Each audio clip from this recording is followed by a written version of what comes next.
හරි. දීර්ඝ සමපාතය. මේකනේ මගෙන් තරුෂි අහපු ප්‍රශ්නේ. පුතේ මේ දීර්ඝ සමපාතයක් කියලා කියන්නේ කොටස් දෙකක්. ඒ කියන්නේ කොටස් දෙකක් කියලා කියන්නේ ඇත්තටම විචල්‍යයන් දෙකක් සමාන වෙනවා කියන එකයි. විචල්‍යයන් දෙකක් සමාන වෙනවා කියන එකයි. සමාන වෙනවා. දැන් අපිට කියන්නේ දැන් විචල්‍යයන් දෙකක් කියලා ඇත්තටම මෙතනදී කියන්නේ මිනිස්සුන්ගේ උවමනාවක් ගැනනේ පුතේ කතා කරන්නේ. මේ ඔයාලා මේක කතා කරේ බාටර් සිස්ටම් එකේ. බාටර් සිස්ටම් එක කියලා කියන්නේ භාණ්ඩ උවමාරුවේ තමයි ඔයාලා මේක කතා කරලා තියෙන්නේ. එහෙම නේද? භාණ්ඩ උවමාරුවේ තිබ්බ අවාසියක් තමයි මේ දීර්ඝ සමපාතයක් නොපැවතීම. හරිද? තිබ්බ එක ප්‍රධානම අවාසියක් තමයි මෙන්න මේ දීර්ඝ සමපාතයක් නොපැවතීම. මේකනේ ගැටලුව තියෙන්නේ. හරිද? දැන් භාණ්ඩ හුවමාරුවක් කියලා කිව්වේ භාණ්ඩයකට භාණ්ඩයක් හුවමාරු කරගන්නවනේ. C to C, commodity to commodity. භාණ්ඩයකට භාණ්ඩයක්. මම හාල් මංගාව වී තියෙනවා. මට බත් උයා ගන්න නම් මට වලං ඕනනේ. වලං තියෙන කෙනෙක්ට වී මිටියක් දීලා මම වලං ටිකක් ගන්නවා. ඕක තමයි වෙන්නේ. හරිද? දැන් සමහර විට පුතේ දැන් අර වලං හදන කෙනාට මම දෙන්නේ වීනේ. එයා බත් කන්න නැති වෙන්න පුළුවන්. එයා බත් කන්නේ නැහැ. එයා බත් කන්නේ නැත්නම් එයාට වී වලින් වැඩක් තියනවද? එයාට වී වලින් වැඩක් නැහැ. මේ අවශ්‍යතාවයන් දෙක එහෙම නැත්නම් මේ භාණ්ඩ දෙකේ හුවමාරුවේදී මේ දෙන්නගේ තියෙන උවමනාව සමානද? උවමනාව සමාන වෙන්නේ නැහැ. ඒ කියන්නේ කෙනෙක්ට ඕන දේ තවත් කෙනෙක්ට ඕන නැති වෙන්න පුළුවන්. ඔයාලා ගාව තියනවා වලං මං ගාව තියනවා වී. ඔයාලා වී කන්නේ නැහැ. ඒ කියන්නේ ඔයාලා බත් කන්නේ නැහැ. හැබැයි මට ඔයාගේ වලං ඕන. එතකොට අපේ හුවමාරුව සිද්ධ වෙයිද? නෑනේ. ඔයා කැමති නෑනේ ඔයාට අවශ්‍ය නැති භාණ්ඩයක් ගන්න. නේද? ඔයා කැමති ඔයාට අවශ්‍ය භාණ්ඩයක් ගන්න. එතකොට මේ දීර්ඝ සමපාතයක් නොමැති වීම කියලා කියන්නේ මිනිස්සුන්ගේ කියන්නේ හුවමාරුවට සම්බන්ධ වෙන පාර්ශව දෙකේ උවමනාවන් එකිනෙකට සමාන නොවීම කියන කාරණාවයි.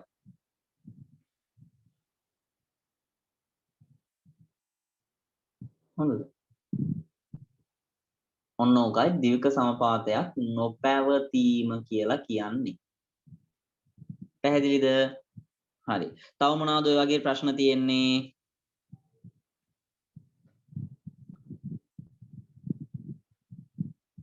චතුනි, තරුෂි, ශිහාරා, සෙහත්,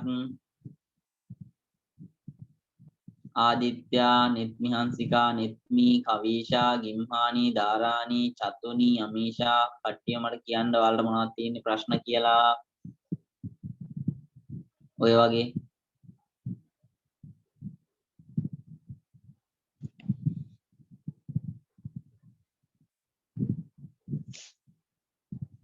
ප්‍රශ්නයක් අහන්නවත් පාඩම් කරලා නැද්ද? නෝට් එක බලලා නැද්ද? එහෙමද?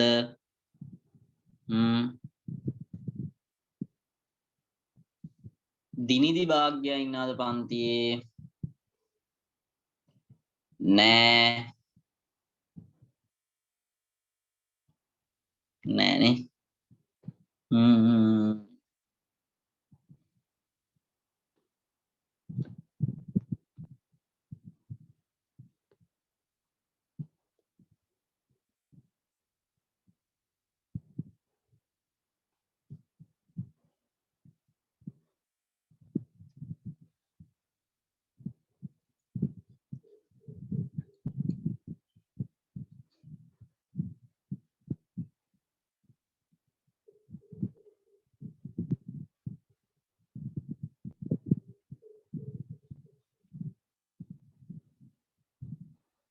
හරි. මට කවුරු හරි කියන්න ඔයාලගේ මයික් ඔන් කරලා මට කියන්න අසිත සර් ඔයාලට මුදල් සැපයීම ගණනය කරන ආකාරය කියලා දුන්නද?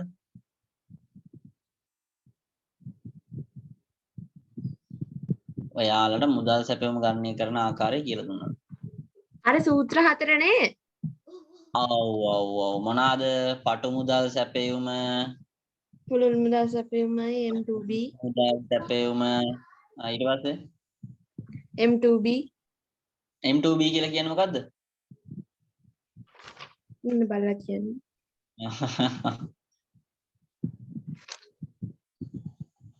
ඒකාබද්ධ පුළුල් මුදල් සැපයීම.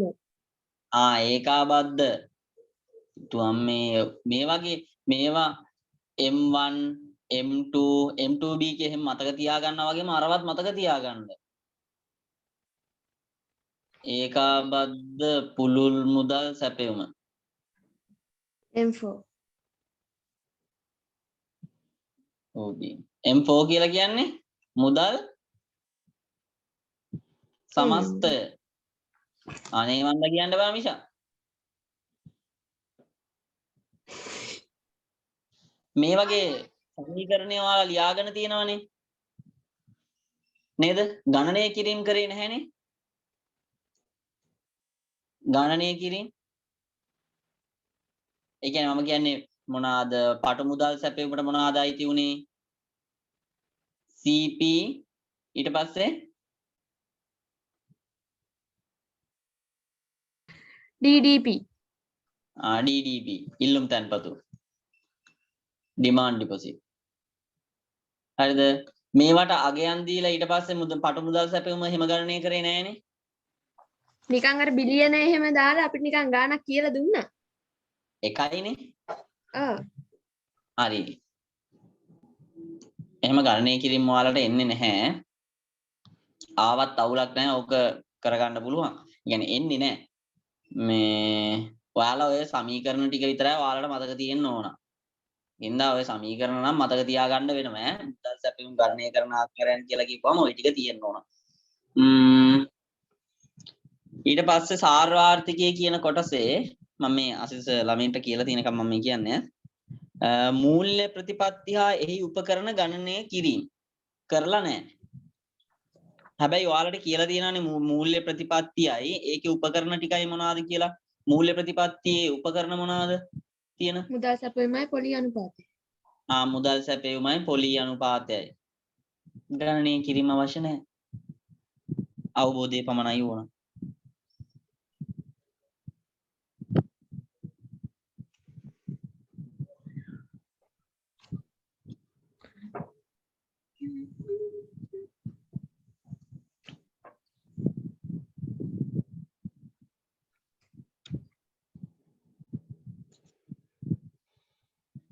හරි. ඒ ටික ඉවරයි.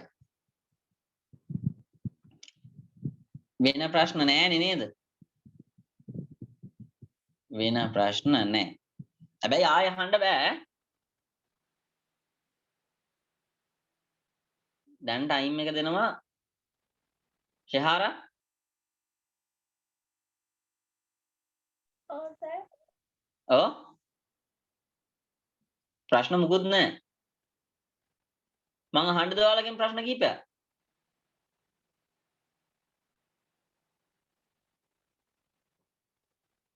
මං අහන්නද?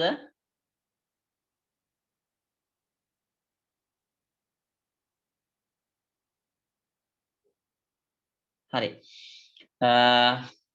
මම පස්සේ අහන්න. PDF 3ක් තිබ්බනේ නේද ඔයාලට? PDF 3ක් තිබ්බනේ? දාලා තිබ්බනේ? ඔව්. PDF 3ක් දාලා තිබ්බා. සම්පූර්ණයෙන්ම ඉවර කරලා නේද තියෙන්නේ මිෂා? ලියලාද? නෑ ලියලා ලියන එක ඔයාලගේ වැඩක් නේ. ඒක ලියන්න ඕන. මට ලියලා පස්සේ ඉවරයි. නෑ. හරි ලියලා ඉවරයි. හරි. සව් ගන්නලත් ඉවරයිනේ. ගන්නලත් ඉවරයිනේ. මම අහන්නේ ඒ සේරම ඔයාලට පැහැදිලි කරලා ඉවරද කියලා. ඒ පැහැදිලි කරද්දී ඔයාලට ඕන දේවල් ඔයාලා හයිලයිට් කරගන්න ළමයි ඈ.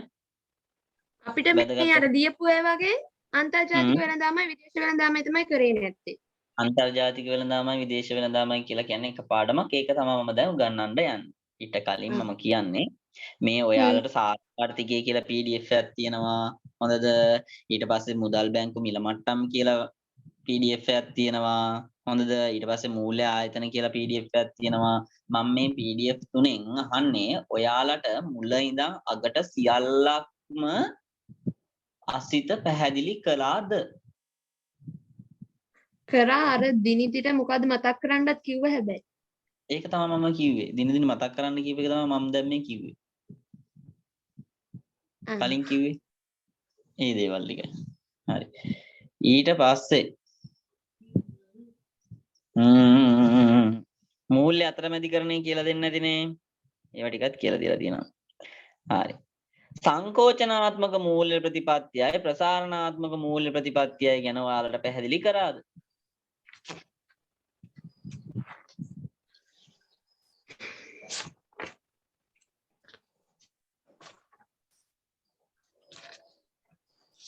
මම මේ කියන්නේ මූල්‍ය ආයතන කියන කොටස. ඉම්මානි, කවීෂා පැහැදිලි කළාද?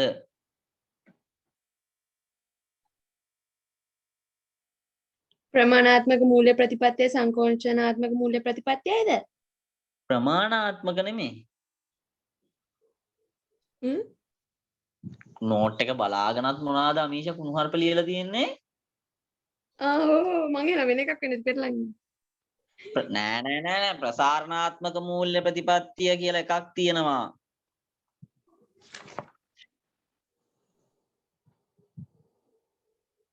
සංකෝචනාත්මක මූල්‍ය ප්‍රතිපත්තිය කියලා තව එකක් තියෙනවා.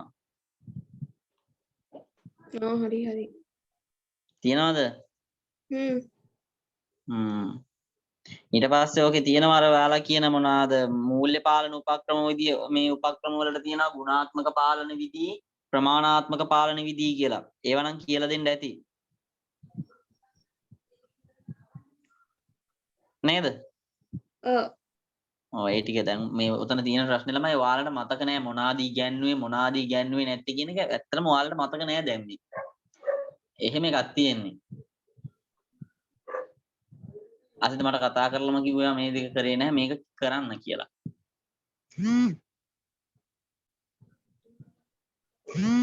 බලන්න ඉතින් නේ ඔයාලට මොනතරම් ඊගෙන මතකයක් තිබිලා තියෙනවද සහ ඔයාලා මොනතරම් අවබෝධයක ඉඳලා තියෙනවද කියලා පන්තියේ.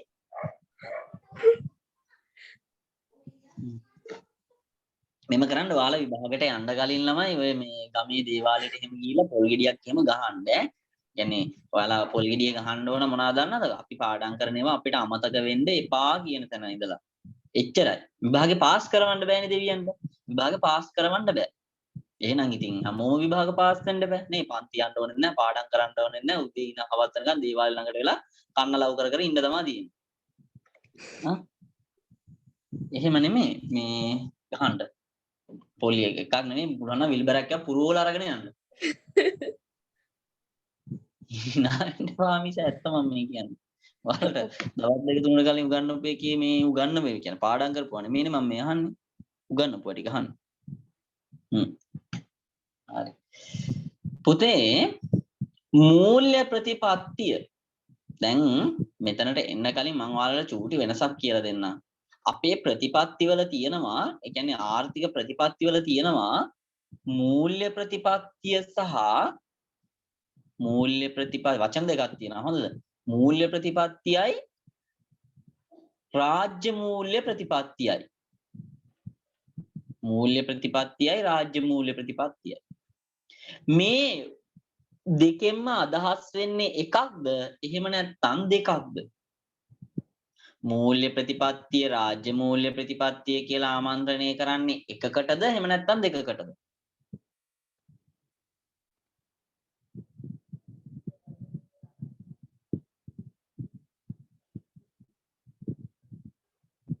කවිෂා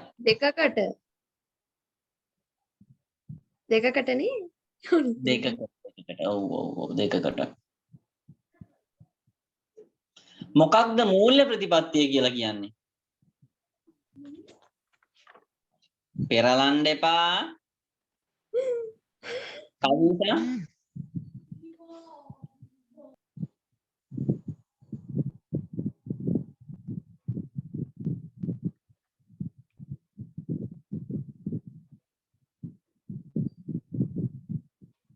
මොකද්ද සර් ඇහෙන්නේ නැහැ.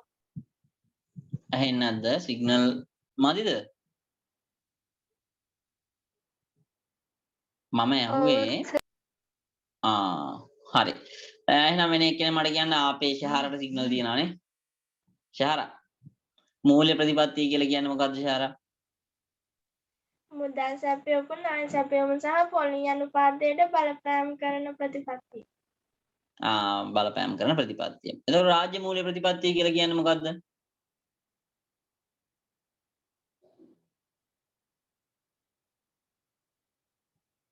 ශහර ඔයාගෙන්මයි අහන්නේ මම. දන්නේ නැහැ. රාජ්‍ය මූල්‍ය ප්‍රතිපත්තිය දන්නේ නැහැ. චතුනි ඔයාට මං කියන එක ඇහෙනවද? චතුනිට මං කියන එක ඇහෙනවද? ඇහෙනවා සර්. ඇහෙනවා. චතුනි රාජ්‍ය මූල්‍ය ප්‍රතිපත්තිය කියන්නේ මොකද්ද?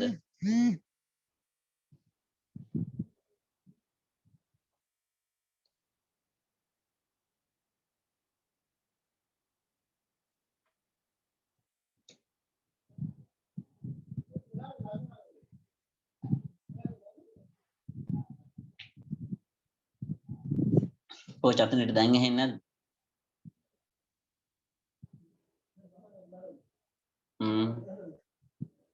චතුනි රාජ්‍ය මූල්‍ය ප්‍රතිපත්තිය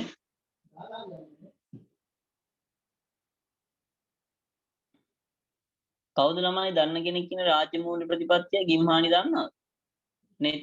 නෙත්මි හංසිකා ආදිත්‍ය සෙහත් තරුෂි කවුරු හරි රාජ්‍ය ආදායමයි රාජ්‍ය වියදමයි වෙනස් කිරීමට පියවර ගැනීම.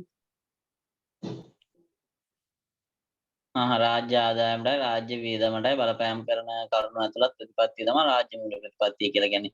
සෑහෙන වෙලාවක් ගියානේ අමීෂ ඔබ හොයාගන්න. මට වේලාසිනින් හම්බුණා ඉතින් මගේ ඇහුවේ නෑනේ. හරි.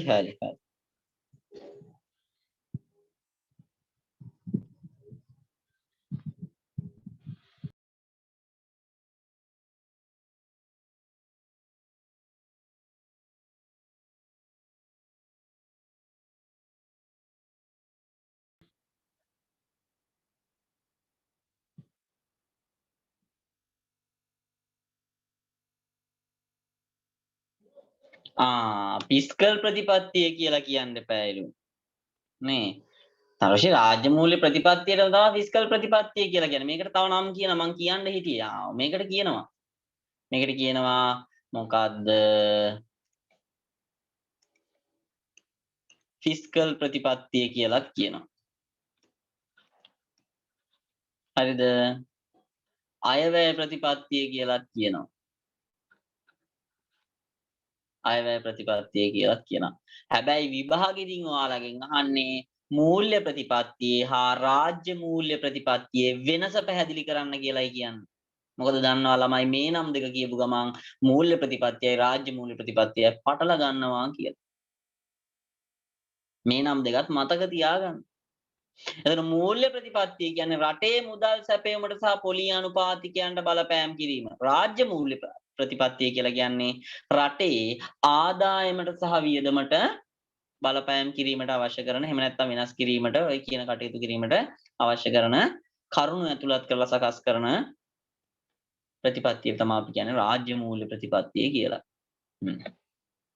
ඉතින් මේ මුදල් සැපයුම පුතේ මූල්‍ය ප්‍රතිපත්තියේ මුදල් සැපයුම බලට එහෙම නැත්නම් මුදල් සැපයුමට ගැළපීම් කරලානේ මේගොල්ලෝ මේ මූල්‍ය ප්‍රතිපත්තිය ක්‍රියාත්මක කරන්නේ. එතකොට රටේ මුදල් සැපයුම අඩු වැඩි කිරීමේ හැකියාවක් තියෙනවා මූල්‍ය ප්‍රතිපත්තිය හරහා. මොකද්ද කරන්නේ? රටේ මුදල් සැපයුම අඩු වැඩි කරන්න පුළුවන්. දැන් ඇත්තටම රටේ මුදල් සැපයුම වැඩි වෙනවා නම් රටේ මුදල් සැපයුම වැඩි වෙනකොට අපේ අතට මුදල් ලැබෙන ප්‍රමාණය වැඩි වෙනව නේද? මිනිස්සුන්ගේ අතට මුදල් ලැබෙන ප්‍රමාණය වැඩි වෙනවා. හරිද? මේ රටේ මිනිස්සුන්ගේ අතට මුදල් ලැබෙන ප්‍රමාණය වැඩි වුණාම තියෙන එක ප්‍රශ්නයක් තමයි අපේ මිනිස්සු අසීමිත විදිහට වියදම් කරනවා. හරිද? අසීමිත විදිහට වියදම් කරනවා. ඒකට වියදම් කරපුවාම වෙන්නේ අපි භාණ්ඩ මිලදී ගන්නවනේ පුතේ. වියදම් කරනවා කියලා නේද? භාණ්ඩ මිලදී ගද්දී වෙළඳපොලේ භාණ්ඩ හා සේවා වලට කරන ඉල්ලුම අම්බාණකට වැඩි වෙනවා. يعني ගොඩක් වැඩි වෙනවා. ඔක වෙනවා. ඔක මම ඔයාලට ඉස්සරහට කියලා දෙන්නම් පාඩමක් තියෙනවා. පොඩි කෑල්ලක් තියෙනවා. ඒක කියලා දෙන්නම්. හරිද? දැන් මේ මූල්‍ය ප්‍රතිපත්තියේ අපි කතා කරන ප්‍රසාරණාත්මකයි සංකෝචනාත්මකයි කියන මේ ප්‍රතිපත්ති දෙකෙන් සිද්ධ කරන්නේ පුතේ එකක් තමා රටේ මුදල් සැපයුම වැඩි කරනවා. එකකින් කරන්නේ රටේ මුදල් සැපයුම වැඩි කරනවා. අතරම එකකින් කියලා මෙන්න මේ අපේ ප්‍රසාරණාත්මක මූල්‍ය ප්‍රතිපත්තියෙන් කරන්නේ රටේ මුදල් සැපයුම වැඩි කරනවා.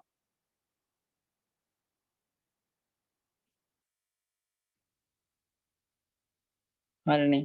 වැඩි කරලා මේ රටේ පුතේ මිල මට්ටම ඉහළ නංවනවා. මිල මට්ටම ඉහළ නැංවීමට අදාළ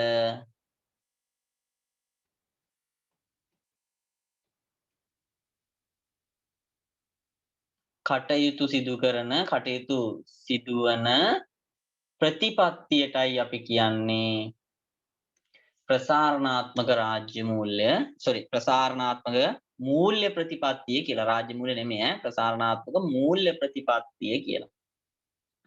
දැන් මුදල් සැපයුම වැඩි කරනවා කියනක නම් ඔයාලට තේරෙනවා. රටේ මුදල් තොගය වැඩි වෙනවා කියන එක. මිල මට්ටම ඉහළ යනවා කියලා කියන්නේ. පුතේ මිල මට්ටම කියලා කියන්නේ භාණ්ඩ හා සේවාවල මිල ගණන්.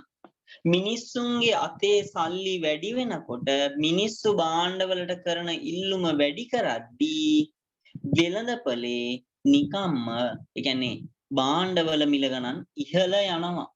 භාණ්ඩවල මිල ගණන් ඉහළ යන්න බලාපොරොත්තු. ඉහළ යාමට හේතු වෙනවා. දැන් ඔයාලා හිතන්නකෝ ඔයාලා පාවිච්චි කරන සෙරප්පු තියෙන්නේ. හරිද?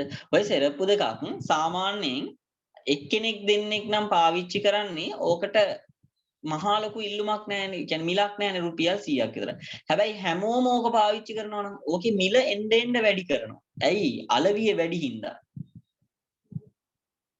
අලවිය වැඩි හින්දා එහෙම නැත්නම් අලවිය වැඩි වෙන්නේ මිනිස්සු ගාව සල්ලි තියෙන හින්දානේ. හරිද? එතකොට මිල මට්ටම් ඉහළ යන්න බලපානවා. හරිද? මෙන්න මේ දේවල් කරන මූල්‍ය ප්‍රතිපත්තියට අපි කියනවා ප්‍රසාරණාත්මක මූල්‍ය ප්‍රතිපත්තියක් කියලා. සංකෝචනාත්මක මූල්‍ය ප්‍රතිපත්තියේ සිද්ධ වෙන්නේ ඔක අනිත් පැත්ත. රටේ මුදල් සැපයුම අඩු කරනවා. රටේ මුදල් සැපයුම අඩු කරනවා. මුදල් සැපයුම අඩු කරනවා මිල මට්ටම මොකද කරන්නේ? මිල මට්ටම පහළ හෙලනවා. ඒකට අදාළව කටයුතු සිදු කරන මූල්‍ය ප්‍රතිපත්තියට අපි කියනවා සංකෝචනාත්මක මූල්‍ය ප්‍රතිපත්තියක් කියලා. දැන් මේ ප්‍රසාරණාත්මක මූල්‍ය ප්‍රතිපත්තියේ සංකෝචනාත්මක මූල්‍ය ප්‍රතිපත්තියයි කියලා ගත්තාම මේ රටේ මුදල් සැපයීම අඩු වැඩි කරන එකනේ කරන්නේ. පුතේ රටේ මුදල් සැපයීම අඩු වැඩි කරන ආකාර කිහිපයක් තියෙනවා. හරිද? දැන් ඔයාලට ඒ දේවල් නම් කියලා දීලා ඇතිනේ කොහොමද රටේ මුදල් සැපයීම වැඩි කරන්නේ? දැන් ඕකටත් අපිට ගන්න පුළුවන් මූල්‍ය පාලනයට අපි කියනවා ඒ කියන්නේ රටේ මුදල් සැපයීම අඩු වැඩි කරන එකට අපි කියනවා මූල්‍ය පාලන උපක්‍රම කියලා. හරිද? රටේ මුදල් සැපයීම අඩු වැඩි කරන එකට අපි කියන්නේ මූල්‍ය පාලන උපක්‍රම කියලා. ඔය මූල්‍ය පාලන උපක්‍රම තමා වර්ග දෙක ගුණාත්මකයි ප්‍රමාණාත්මකයි කියලා. හරිද? ඒ කියන්නේ අපිට රටේ මුදල් සැපයීම වැඩි කරන්න පුළුවන් ගුණාත්මක වශයෙන්. ප්‍රමාණාත්මක වශයෙන් උත් පුළුවන්. හරිද? ඒ කියන්නේ දැන් හිතන්නකෝ අපි ගුණාත්මක පාලන විධි තියෙනවා කියලා. මොනවාද ගුණාත්මක පාලන විධි තියෙන්නේ? එකක් බැංකු පොලි අනුපාතිකය. අනිත් එක ව්‍යවස්ථාපිත සංචිත අනුපාතිකය. අනිත් එක විවට වෙළඳපොළ කටයුතු. මෙන්න මේ තුන. හරිද? ඒ කියන්නේ මොකද්ද මේ ලියලා තියෙන්නේ ඔයාලා?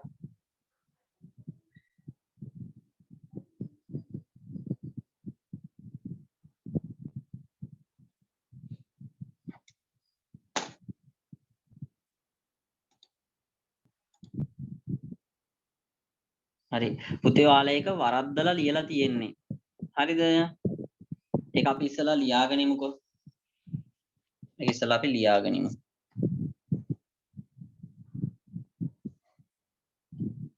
ඔයාලා ලියලා තියෙනනේ මූල්‍ය පාලන උපක්‍රම කියලා ප්‍රමාණාත්මක පාලන විධි ගුණාත්මක පාලන විධි කියලා.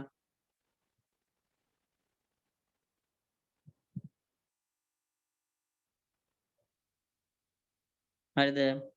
ඒ යටතේ පළවෙනි එක ප්‍රමාණාත්මක පාලන විධි. ඔය ඔයාලා ගුණාත්මක පාලන විධි කියලා ලියාගෙන තියනව නේද? ඒක පුතේ ප්‍රමාණාත්මක පාලන විධි. ගුණාත්මක නෙමෙයි.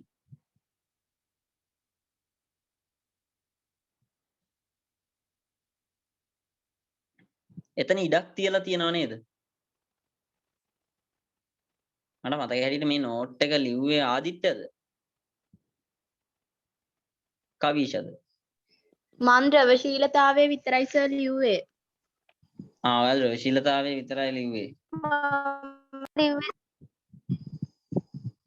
ඒ කියන්නේ අර මේ වාණිජ බැංකුවක ද්‍රවශීලතාවය හා ලාභදායීත්වය කියන එක විතරද ලිව්වා? නෑ වත්කම් වල ද්‍රවශීලතාවෙත් පිළිවෙලින් කියන තැනින් මම නැවැත්තුවා නෝට් එක ලියලා. මම ලිව්වේ සර්. කවිෂනේ? ඔව් සර්. කවිෂ මගෙන් ඇහුවා මම ඊට පස්සේ ඔයාලට කිව්වා මේක ලියන්න එපා හොයන්න බැයි නම් කියලා නේ. ඔව් සර්. එතකොට ඔයා පුතේ මාතෘකාව තමයි වැරදියට ලියාගෙන තියෙනවා. හරි කමක් නැහැ. අපි කපාගමු තනියරකින් කැපුවා. එහෙම නැත්නම් ඔයාලා ගාව තියෙනවා සුදුහුණු බෝතල්. නේද? ප්‍රමාණාත්මක පාලන විධි කියන එක කැපුවා.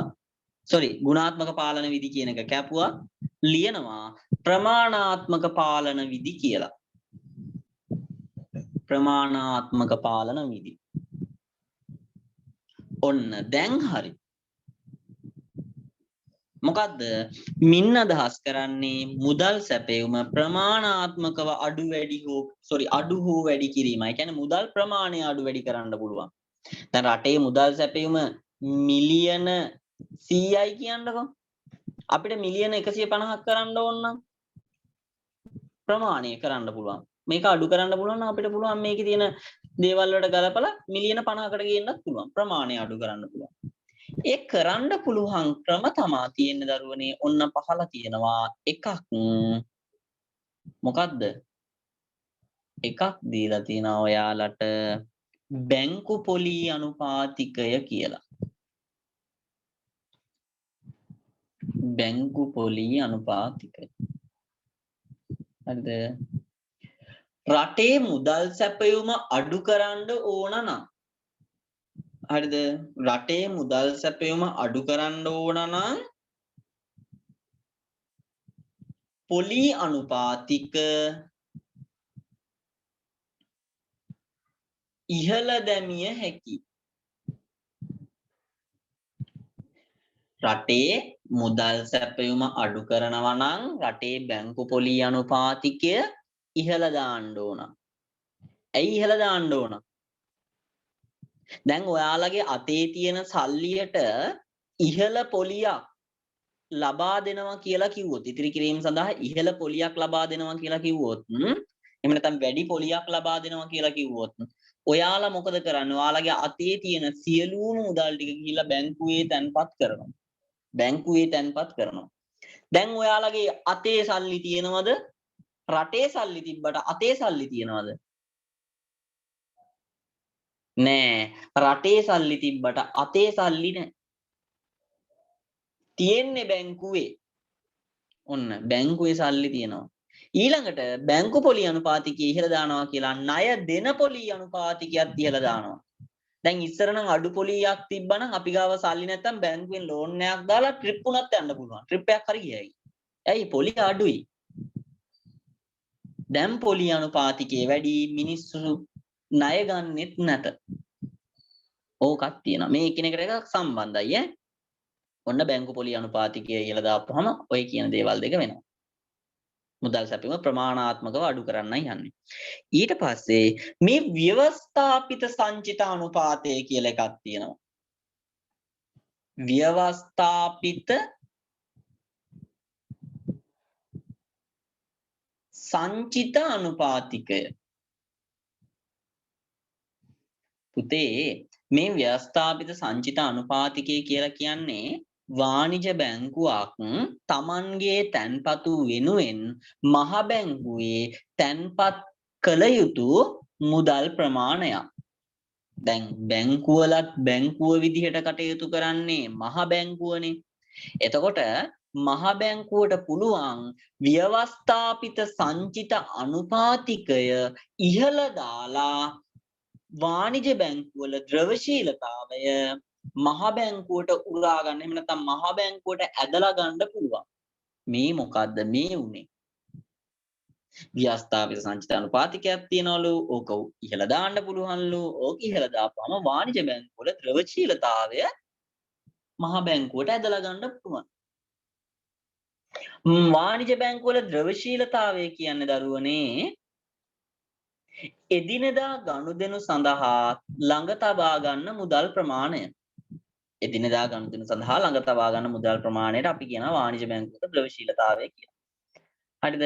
ඉතින් මෙන්න මේ ද්‍රවශීලතාවය අඩු කරන්න පුළුවන් නම් ව්‍යවස්ථාපිත සංචිත අනුපාතිකයේ ඉහළ දාලා අපෙන් ගන්න සල්ලි ටික, ඒ කියන්නේ අපෙන් කවුද සල්ලි ගන්නෙ? වාණිජ බැංකුව.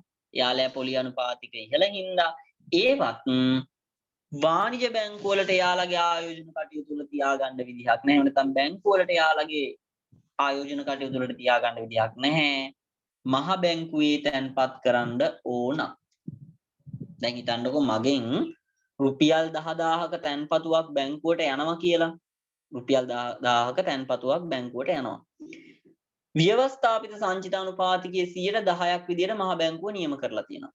එතකොට පුතේ මෙන්න මේ රුපියල් 10000න් රුපියල් 1000ක් බැංකුව මහ බැංකුවේ තැන්පත් කරන්න ඕන. සෑම බැංකුවකටම ඒ බැංකුව නමින් මහ බැංකුවේ ගිණුමක් විවෘත වෙලා තියෙනවා. දැන් ඔයාලට තියෙනවද මහ බැංකුවේ ගිණුමක්? ඔයාලට නැහැ. මටත් නැහැ. අපිට මේ ගිණුම විවෘත කරන්න බෑ මහ බැංකුව.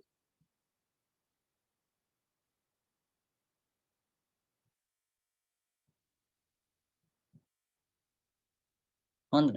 එතකොට අර දැන් අපේ ද්‍රවශීලතාවය අපි වියදම් කරන ඒවා අඩු කරන්න පොලි අනුපාතික වැඩි කරලා අපේ තියෙන සල්ලි ටික වාණිජ බැංකු ගන්නවා. වාණිජ බැංකු වල සල්ලි ටික අඩු කරන්න මහ බැංකු ගන්න ව්‍යවස්ථාපිත සංචිත අනුපාතිකය අඩු කරලා සංචිත අනුපාතිකය වැඩි කරලා එයාලගේ සල්ලි ටිකක් ගන්නවා. අන්න ප්‍රමාණය පාලනය කරන්න දරුවනේ ප්‍රමාණය අඩු කරනවා. ඊළඟ විවට වෙළඳපළ කටයුතු.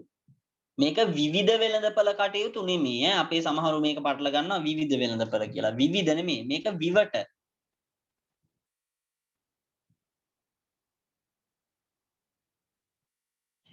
විවට වෙළඳපළ කටයුතු. විවට වෙළඳපළ කටයුතු. මේ විවට වෙළඳපළ කටයුතු කියලා පුතේ දේවල් දෙකක් සිද්ධ වෙනවා.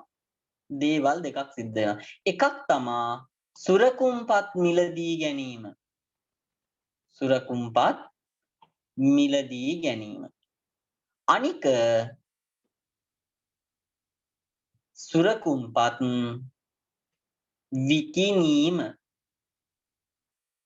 හරිද? එතකොට මේ සුරකුම්පත් මිලදී ගැනීම සුරකුම්පත් විකිණීම කියලා මේ විවට වෙළඳපොලේ අලෙවි වෙන සුරකුම්පත් වර්ග දෙකයි තියෙන්නේ. හරිද? එකක් භාණ්ඩාගාර බිල්පත්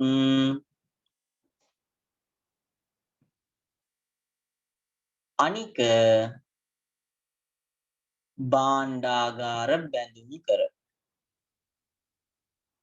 මොනවාද? එකක් භාණ්ඩාගාර බිල්පත් අනික භාණ්ඩාගාර බැඳුම් කර.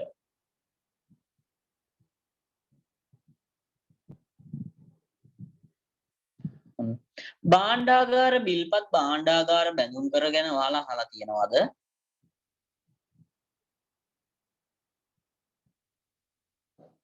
භාණ්ඩාගාර බිල්පත් භාණ්ඩාගාර බැඳුම් කර ගැන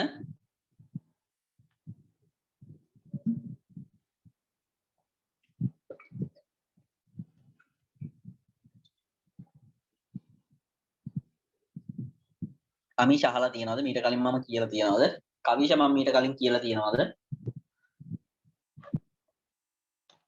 ගිම්මානි නෙත්මි හංසිකා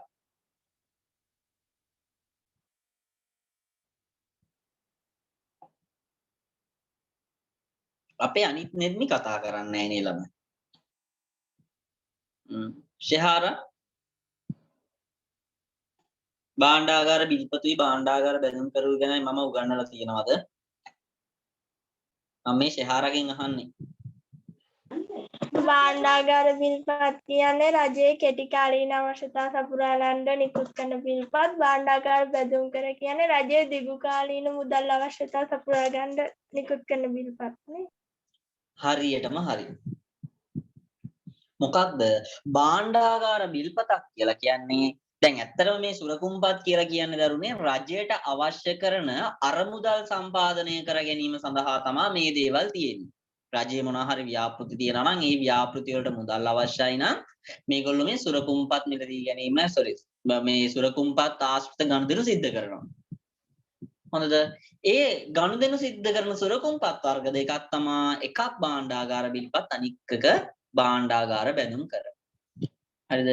රටේ එහෙම නැත්නම් රජයට කෙටි කාලීනව මුදල් අවශ්‍යයි නම් මෙයාලා නිකුත් කරන්නේ භාණ්ඩාගාර බිල්පත්. ඒ කියන්නේ රජයේ කෙටි කාලීන මූල්‍ය අවශ්‍යතා සපුරා ගැනීම සඳහා නිකුත් කරන සුරකුම්පත් වලට කියනවා භාණ්ඩාගාර බිල්පතක් කියලා. සාමාන්‍ය භාණ්ඩාගාර බිල්පතක වළංගු කාලය එහෙම නැත්නම් කල්පිරීමේ කාලය මාස 12ක්. හරිද? ඒ කියන්නේ මාස 12කට අඩුයි. මාස 3 මාස 6 9 12 ඔය විදිහට තමයි තියෙන්නේ. භාණ්ඩාගාර බැඳුම් කර කියලා කියන්නේ රජයේ දිගු කාලීන මූල්‍ය අවශ්‍යතා සඳහා නිකුත් කරන සුරකුම්පත් වර්ගයට. එතකොට මේ භාණ්ඩාගාර බැඳුම් කරවල කල්පිරීමේ කාලය වසරකට වඩා වැඩි. හරිද? ඕවා තමයි සිද්ධ වෙන්නේ. දැන් රජයට පුතේ අවශ්‍යයි නම් මුදල් සැපයුම අඩුකරන්න මෙයාලා මොකද කරන්නේ? සුරකුම්පත් විකුණනවා. සුරකුම්පත් විකුණනවා. දැන් මට ඕන නම් ඔයාලා ගාව තියෙන සල්ලි ටික මං ගාවට ගන්න මම මොකද කරන්න ඕන? ඔයාලට සුරකුම්පතක් දීලා ඔයාලා ගාව තියෙන සල්ලි ටික ගත්තාම හරි නේද? නේ? එතකොට රජය මොකද කරන්නේ? ඔයාට සුරකුම්පත විකුණනවා. සුරකුම්පත විකුණලා ඔයාගේ සල්ලි ටික ගන්නවා. එතකොට මොකද වෙන්නේ? ඔන්න මුදල් සැපෙම ප්‍රමාණාත්මක විදිහට අඩු වෙලා ගිහින්.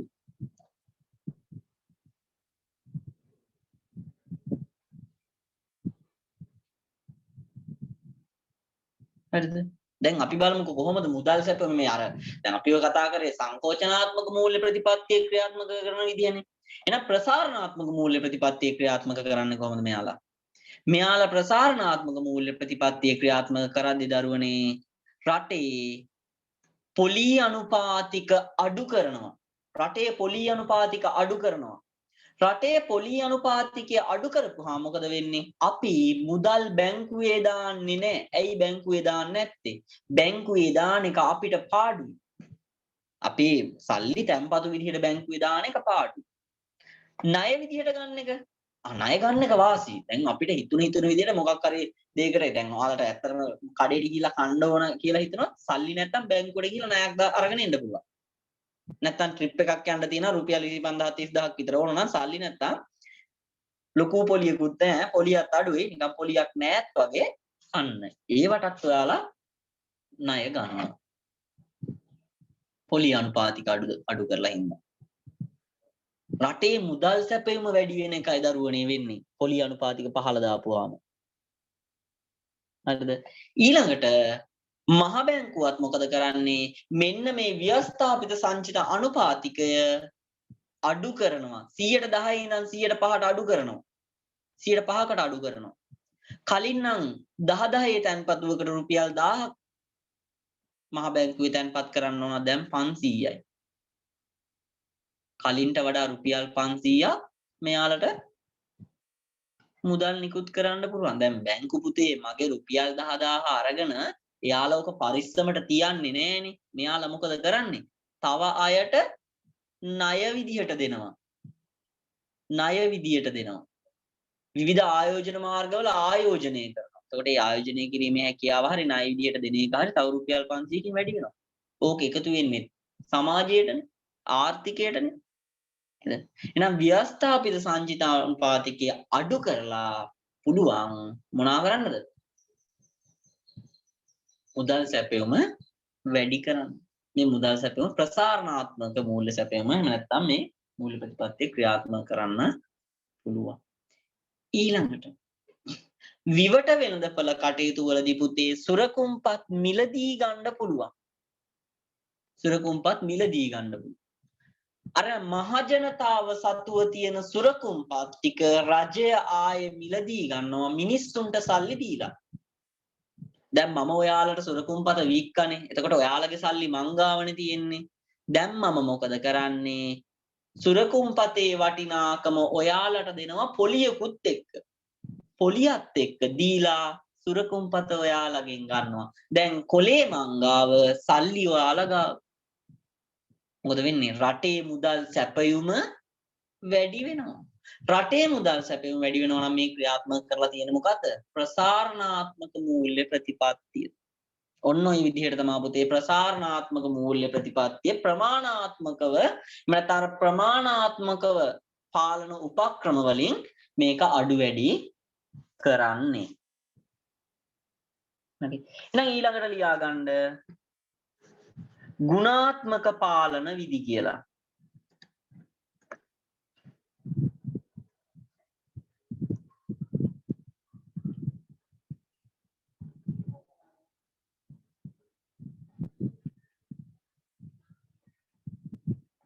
ගුණාත්මක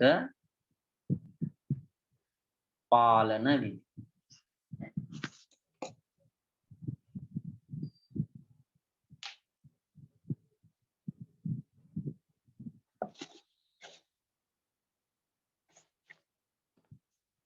ලියාගමු මේවා. ලියාගෙන අපි කතා කරමු.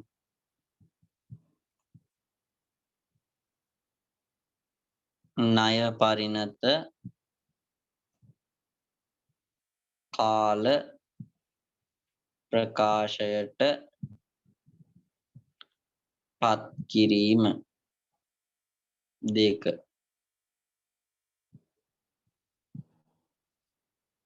ණය සඳහා සුරකුම් නියම කිරීම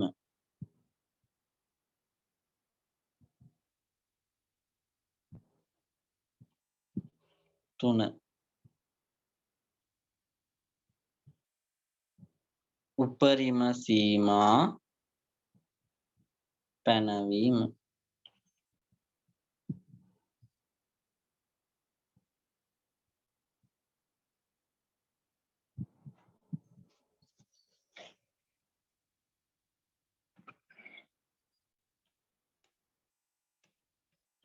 විශේෂ සංචිත අවශ්‍යතා නියම කිරීම.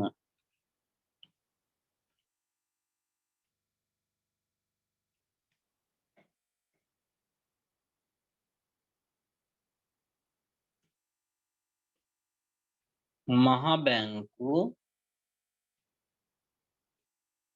ශිෂ්ට ප්‍රයෝග.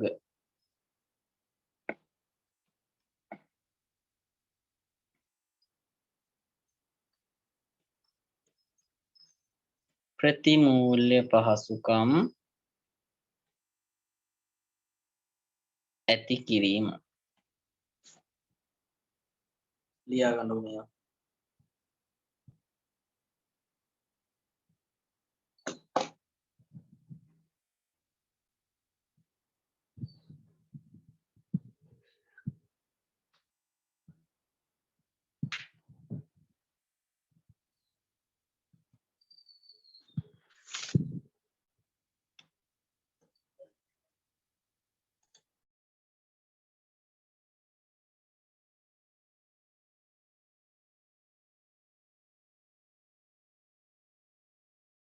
නේද?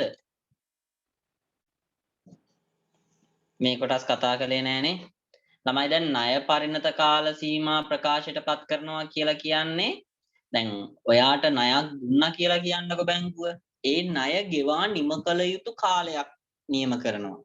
මාස 12ක්ද අවුරුදු 4ක්ද අවුරුදු 5ක්ද එහෙම නැත්නම් මාසකින්ද ණය ගෙවන්න ඕන. ඔන්න ඔය විදිහට ණය පරිණත කාල ප්‍රකාශයටපත් කරන්න පුළුවන්. ඊළඟට ණය සඳහා සුරකුම්පත් නියම කරන්නත් පුළුවන්. දැන් ණය සඳහා සුරකුම්පත් නියම කරනවා කියලා මොකද කරන්නේ? ඔයා ණයක් ගන්න යනකොට පුතේ ඒ ණය ප්‍රමාණයට වඩා වටින දෙයක් ඔයා ඇපයක් විදිහට තියන්න ඕන. දැන් සුරකුම්පත් කියලා සුරකුම් කියලා කියන්නේ ඇපයක් කියන එක. දැන් අපි ওই ණය ගන්න යද්දී ඔය සමහරු ඉඩම් වල ඔප්පු තියන්නේ, වාහනේ පොත තියන්නේ, රත්තරන් බඩු තියන්නේ. ඒ ණය සඳහා සුරකුම් නියම කරලා. හරිද? ඊළඟට ණය ලබා දිය හැකි උපරිම සීමා පනවනවා. ණය ලබා දෙන්න පුළුවන් උපරිම සීමා පනවනවා. හරිද? ඒ කියන්නේ බැංකුවකට සාමාන්‍ය පුද්ගලයෙක්ට ලක්ෂ 10කට වඩා ණය දෙන්න බෑ. එහෙම නැත්නම් ලක්ෂ 5කට වඩා ණය දෙන්න බෑ. එතනින් අඩුවෙන් තමයි දෙන්න ඕන. දෙනවා උපරිම දෙනවා නම් ලක්ෂ 10යි. එතනින් එහාට දෙන්න බෑ. ඒකයි කියන්නේ. ඊළඟට විශේෂ සංචිත අවශ්‍යතා නියම කරනවා. දැන් මේ විශේෂ සංචිත අවශ්‍යතා කියලා කියන දරුවනේ දැන් ඔය දැන් මහ බැංකුව කියනවා ඔයාලා අපේ සංචිතයක් තියෙනවා තියා ගන්නවට අමතරව එන තැන්පතුවකට ඔයාලගේ බැංකුවෙත් සංචිතයක් වෙනම තියාගන්න. එහෙමත් කියනවා. ඊට පස්සේ කියනවා දැන් හිතන්නකො රුපියල් කෝටි 10ක 15ක තැන්පතුවක් එනවා කියලා. එහෙම රුපියල් කෝටි 10ක 12ක එන්නේ නැහැ සාමාන්‍ය එනවා කියලා හිතන්නකො. එහෙම එනවනම් ඒ එන තැන්පතුවෙන් අර ව්‍යවස්ථාපිත සංචිතයට අමතරව තවත් සංචිතයක් මහ බැංකුවේ තැන්පත් කරන්න ඕන. විශේෂ සංචිත අවශ්‍යතාවය කියන්නේ සාමාන්‍ය දේවල් මේ විශේෂයෙන් සංචිත අවශ්‍යතාවයන් ඔන්න නියම කරනවා. ඊළඟට ව්‍යාපාර ණය සඳහා ව්‍යාපාර වලට විශාල ණය ලබා දෙද්දී ඒ සඳහා වෙනම මේ මොනවා සුරකුම්පත් නියම කරන්න කියලා කියන සුරකුම් නියම කරන්න කියන ඔය. හරිද? ඊළඟ කාරණාව මේ මහ බැංකුවේ ශිෂ්ට ප්‍රයෝග. මහ බැංකුවේ ශිෂ්ට ප්‍රයෝග. දැන් ප්‍රයෝගයක් කියලා කියන්නේ මොකක්ද? ප්‍රයෝගයක්. හිම්මානි ප්‍රයෝගයක් කියලා කියන්නේ මොකක්ද? කවිෂ ප්‍රයෝගයක් කියලා කියන්නේ අමීෂක් ප්‍රයෝගයක් කියලා කියන්නේ මොකද්ද? සහත් ප්‍රයෝගයක් කියන්නේ මොකද්ද?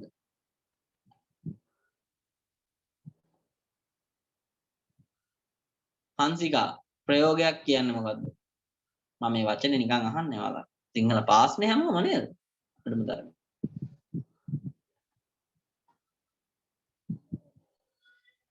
ප්‍රයෝග කියන්නේ ළමයි උපක්‍රමයක් වගේ. උපක්‍රමයක් වගේ අපි කියන්නේ රවට්ටනවා වගේ නිකන්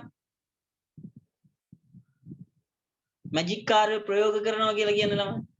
රවට්ටන එක කරන්නේ නේද? මහ බැංකුවත් එහෙම දේවල් කරනවා. මහ බැංකුවත් එහෙම දේවල් කරනවා. කොහොම දේවල්? එයා සමහර වෙලාවට පෙන්නනවා පුතේ වෙළඳපොලේ පොලි අනුපාතිකය ඉහළයි වගේත් පෙන්නනවා. ඒ සඳහා විවිධ ක්‍රම අනුගමනය කරනවා ඈ. හරිද? සමහර වෙලාවට පොලි අනුපාතිකය අඩුයි වගේත් පෙන්නනවා. මහ බැංකුවේ ශිෂ්ට ප්‍රයෝගය. හරිද? දැන් සාමාන්‍යයෙන් ඔයාලා ඕකේ තේරුම එහෙම නැත්නම් අදහස මතක තියාගන්න ඕනේ නෑ. ඔයාලගෙන් ඕක පැහැදිලි කරන්න අහන්නේ නැහැ. හරිද? ඒ කියන්නේ ඇත්තටම ඕකෙන් सिद्ध කරන්නේ අර ශිෂ්ට විදිහට හොඳ විදිහට මහ ජනතාව පොඩි රැවටීමකට ලක් කරන එක. එහෙම නැත්නම් ප්‍රයෝගයක් උපක්‍රමයක් භාවිතා කරන එකයි මහ බැංකුව सिद्ध කරන්නේ මුදල් සැපයුම අඩු වැඩි කරන්න. හරිද? ඒකයි කරන්නේ. ඊළඟට ප්‍රතිමූල්‍ය පහසුකම් ඇති කරනවා. ප්‍රතිමූල්‍ය පහසුකම් ඇති කරනවා කියලා කියන්නේ අපින් මුදල් අරගෙන තවත් මුදල් අවශ්‍ය කරන පාර්ශවයන්ට ඒ අවශ්‍ය කරන පහසුකම් සලසන එක මේ ගුණාත්මක පාලන විදියට තේ කරනවා. එතකොට මේවා මේ තියෙන දේවල් අඩු වැඩි කියන්නේ දැන් අර ප්‍රමාණාත්මක පාලන විදිත් එක්ක අපිට ගුණාත්මක පාලන විදිත් ක්‍රියාත්මක කරන්න පුළුවන්. ඔය දෙකම ওই විදියට ක්‍රියාත්මක කරලා මුදල් සැපයුම අඩු වැඩි කිරීමේ හැකියාවක් තියෙනවා කාටද? මහා බැංකුවට. මූල්‍ය ප්‍රතිපත්තිය ක්‍රියාත්මක කරන ආයතනය මොකක්ද ළමයි ලංකාවේ?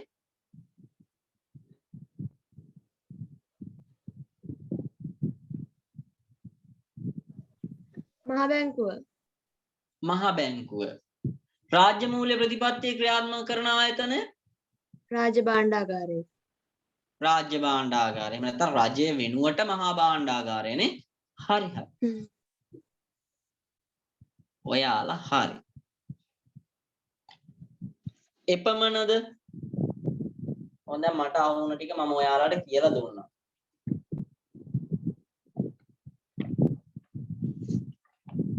එපමණද?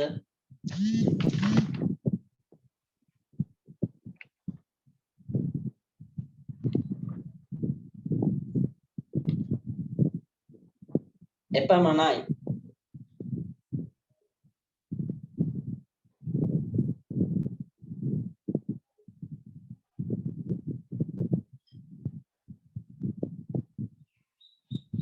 බලන්න ළමයි විනාඩියක් දෙකක් අරගෙන මුලින් ඉඳන් පෙරලගෙන එන්න.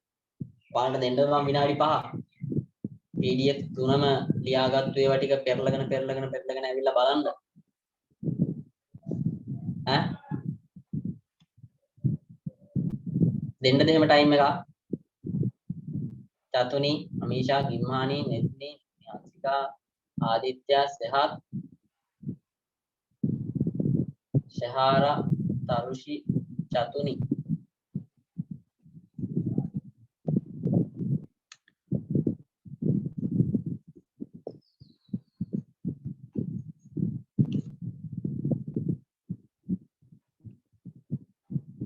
එපාද එහෙම ටයිම් එක?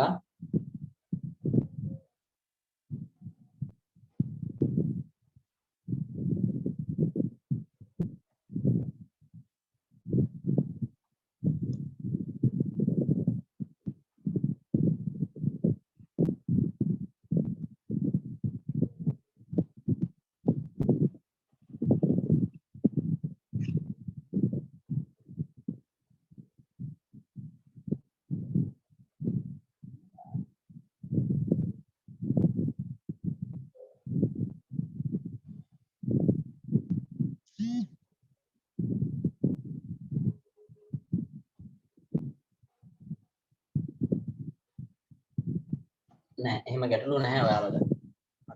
ඔයාලට එහෙම ගැටලු නැහැනේ. එහෙනම් විදේශ වෙළඳාම. විදේශ වෙළඳාම.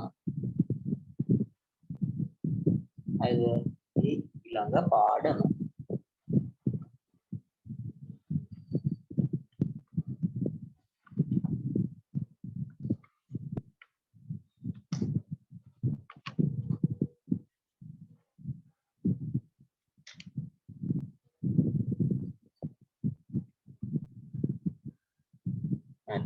මේ විදේශ වෙළඳාමක් කියලා කියපුවාම දැන් රටක් ගත්තාම අපි ඉන්දියාවත් එක්ක ගනුදෙනු කරනවා.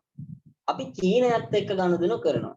අපි ජපානෙත් එක්කත් ගනුදෙනු කරනවා. ඒ වගේම ඇමරිකාව, රුසියාව, ඊට පස්සේ බ්‍රිතාන්‍ය, ජර්මනිය, ප්‍රංශය ඔය වගේ රටවල් එක්කත් ගනුදෙනු කරනවා. ඔය කරන ගනුදෙනු වලට අපි මොකද්ද කියන්නේ පුතේ? අපි ওই දේවල් වලට කියනවා විදේශ වෙළඳාම කියලා. ඒ කියන්නේ එක් රටක් තවත් රටවල් කිහිපයක් සමග කරන ගනුදෙනු වලට අපි කියනවා පුතේ විදේශ වෙළඳාමක් කියලා. ඒ කියන්නේ දැන් ලෝක සිතියමේ ඉන්නේ අපි විතරක් නෙමෙයිනේ නේද?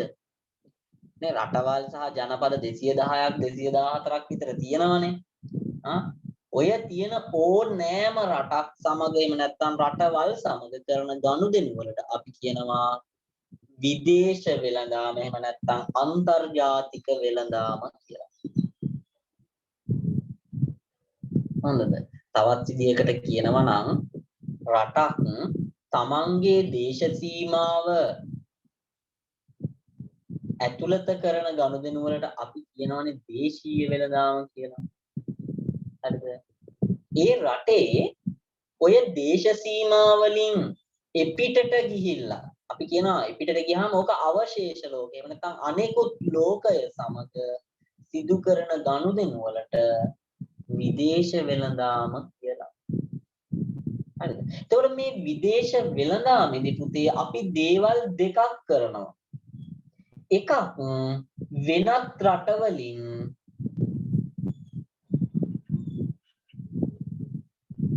භාණ්ඩ මිලදී ගන්නවා. අනික වෙනත් රටවලට භාණ්ඩ අලෙවි කරනවා. මොකද්ද කරන්නේ? මේ විදේශ වෙළඳාම කියලා අපි වෙනත් රටවලින් භාණ්ඩ මිලදී ගන්නවා සහ වෙනත් රටවලට භාණ්ඩ අලෙවි කරනවා. වෙනත් රටවලින් භාණ්ඩ මිලදී ගන්නවට අපි තනි වචනයක් කියනවා. මොකක්ද ඒ තනි වචනය? ආනයන කියලා. මොකද්ද? ආනයන import. නැත්තම් අපි ඔකට තවත් වචනයක් භාවිතා කරනවා ආයාත කියලා. ආයාත. ඊළඟ වෙනත් රටවලට භාණ්ඩ අලෙවි කරනවා. ඕකටත් අපි තනි වචනයක් කියනවා පුතේ අපනයන.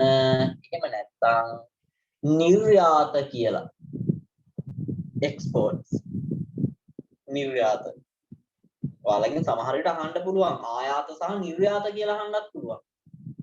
එහෙම නැත්තම් ආනයන අපනයන කියලා අහන්න. ඔය දෙකෙන්ම කියන්නේ එකම දෙයක් ගැන. කියන්නේ අපනයන නිර්යාත කියලා කිව්වත් කියන්නේ වෙනත් රටවලට අපි භාණ්ඩ අලෙවි කරන එක ගැන. ආනයන ආයාත කියලා ඇහුවත් අහන්නේ වෙනත් රටවලින් භාණ්ඩ මිලදී ගන්න එක ගැන. ඒතකොට මේ විදේශ වෙළඳාමකට සම්බන්ධ වෙන රටක් එයාලා ප්‍රධාන වශයෙන් වෙළඳාමේදී සිද්ධ කරන්නේ දේවල් දෙකයි. එකක් ආයාත, අනිත් එක නිර්යාත. කියන්නේ වෙනත් රටවලින් භාණ්ඩ මිලදී ගන්න එකයි වෙනත් රටවලට භාණ්ඩ අලෙවි කරන එකයි. හරිද? දැන් ඔයාලට හිතෙන්න පුළුවන් අපිට බැරිද ඔය වෙනත් රටවල් සමග ගනුදෙනු කරන්නේ නැතුව ඉන්න? අපිට බැරිද වෙනත් රටවල් සමග ගනුදෙනු කරන්නේ නැතුව ඉන්න? පුළුවන්ද ළමයි ඉන්න? ඔයාලම දෙන්න මට උත්තරයක්. අපිට පුළුවන්ද බැයිද වෙනත් රටවල් එක්ක ගනුදෙනු කරන්නේ නැතුව? වෙළඳාමක් කරන්න නැතුව.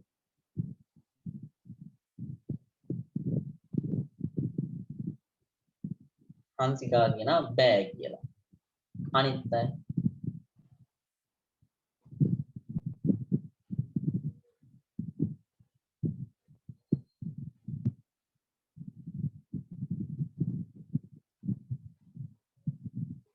අනිත් අය එලවටත් නෑ මෙලවටත් නැද්ද? අනිත් බැයි. කවීෂත් බැහිලු.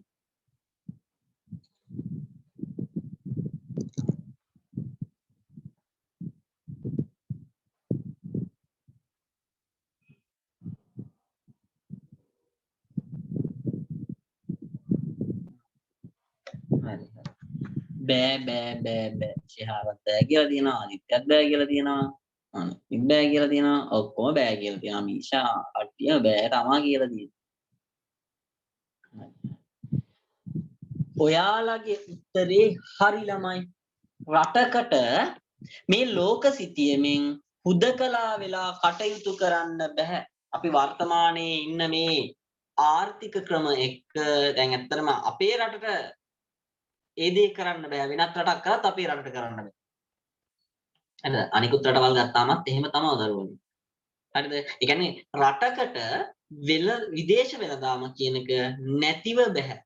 ඒක අවශ්‍යයි. ඒක අවශ්‍යයි. හරිද? එහෙනම් ඔයාලගෙන් අහනවා ඇයි මේ රටකට විදේශ වෙළඳාමක් අවශ්‍ය? ඇයි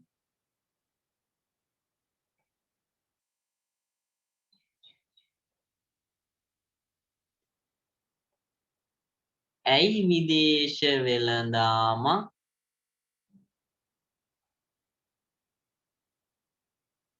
අවශ්‍ය? ඇයි විදේශ වෙළඳාමක් අවශ්‍ය? එක හේතුවක් තමා දරුවනේ ඇතැම් භාණ්ඩ ඒ කියන්නේ සමහර භාණ්ඩ රට තුල නිෂ්පාදනය කළ නොහැකි.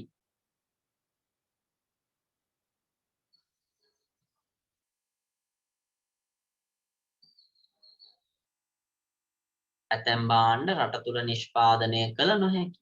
දැන් ඇතැම් භාණ්ඩ රට තුල නිෂ්පාදනය කරන්න බෑ කියලා කියන්නේ ශ්‍රී ලංකාව උදාහරණයක් ගන්නකො. ශ්‍රී ලංකාව කියන රට ගන්නකො. අපේ රටේ නිෂ්පාදනය කරන්න බැරි භාණ්ඩ වර්ග ටිකක් ඔයාලා මට කියන්න. අපේ රටේ නිෂ්පාදනය කරන්න බැරි භාණ්ඩ වර්ග. නැත්තම් අපිට නැති දේවල්. භාණ්ඩ ටිකක් කියාගෙන යන්න.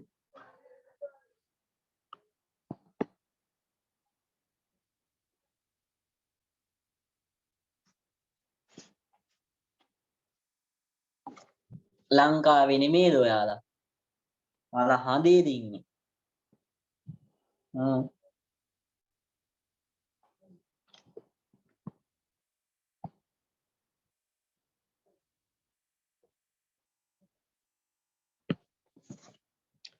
ආලාමයි.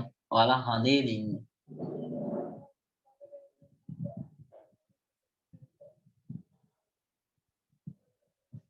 ජංගම දුරකථන හරි හරි.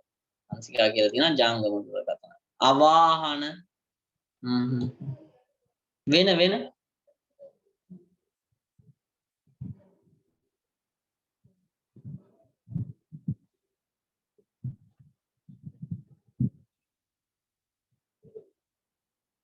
ජංගම දුරකථනයේ වාහනේ විතරයි.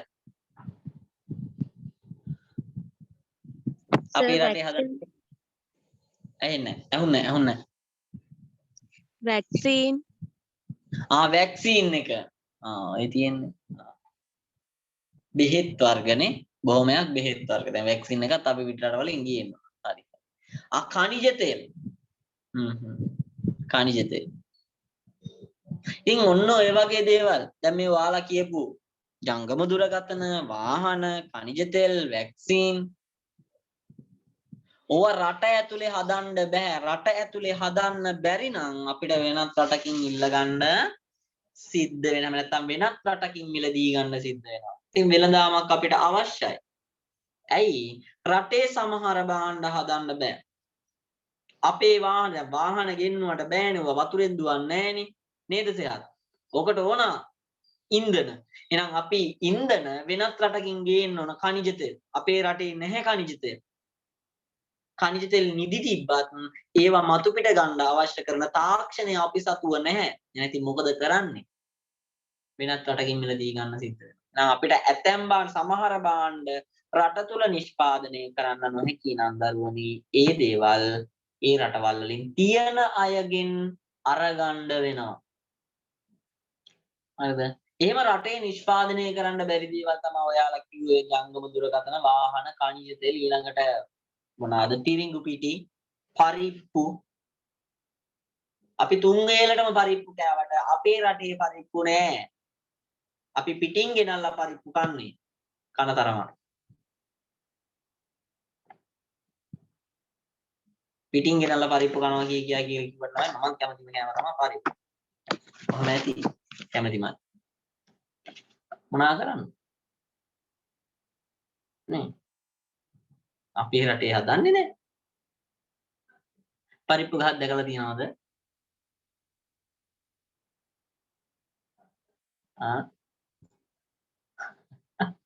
නෑනේ. දැන් ඔයාලා කල්පනා කරමු. අවංකවම කියන්න ළමයි දැකලා තියෙනවද කියලා?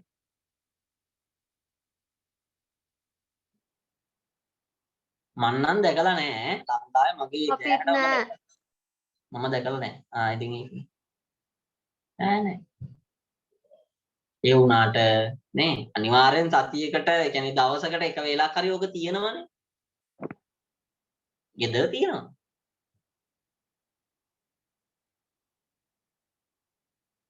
ඔව් ඇපල්ුත් ලංකාවේ. ඇපල්ුත් ගෙනවා. ඒක රටේ නිෂ්පාදනය කරන්න බැරි වගා කරන්න බැරි ওই දේවල් අපි අරගෙන එනවා. ලංකාවේ තියෙන ඇපල් නම් ගන්න එපා ළමයි ඈ. අවුරුදු ගාණක් පරණ ඒවා තියෙන ලංකාවේ. පොඩි ළමයින්ට එහෙම නම් ගෙනිහින් දෙන්නම එපා. ඔයාලගේ හතුරෙක් ඉන්නවනම් තරහකාරයෙක් ඉන්නවනම් වැඩි වැඩියෙන් ගෙනිහින් දෙන්න. තරහකාරින්ට ගෙනිහින් දෙන පළතුරු තමයි ඇපල් මිදි කියලා කියන්නේ පිටරටින් ගෙන්නන දේවල්. ලංකාවේ මිදි නෙමෙයි.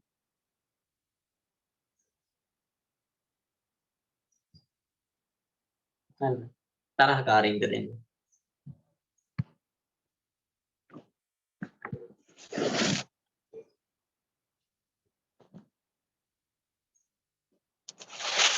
සහත් මගේ දැනුම හැටියට නම් ලංකාවේ හදන ඇපල් ගැන නම් අවබෝධයක් නැත. මම ලංකාවේ ඇපල් වගා කරනවද?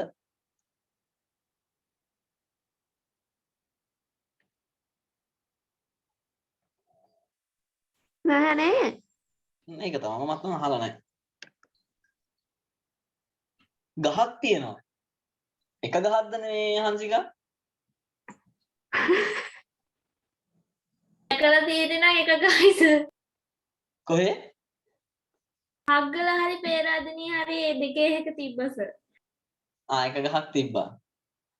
ආහා. ඒ ගහ ගැනද දෙයක් කියන්නේ? පොඩි ඇපල් වර්ගයක් තියෙනවා. අනේ මන් දන්නේ නැහැ සයා. හරි.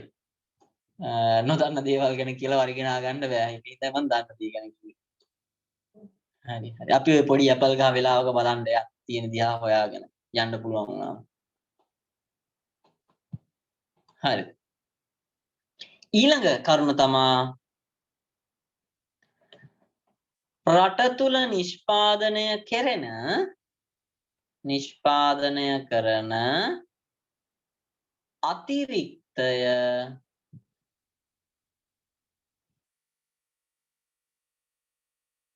අලෙවි කිරීමට.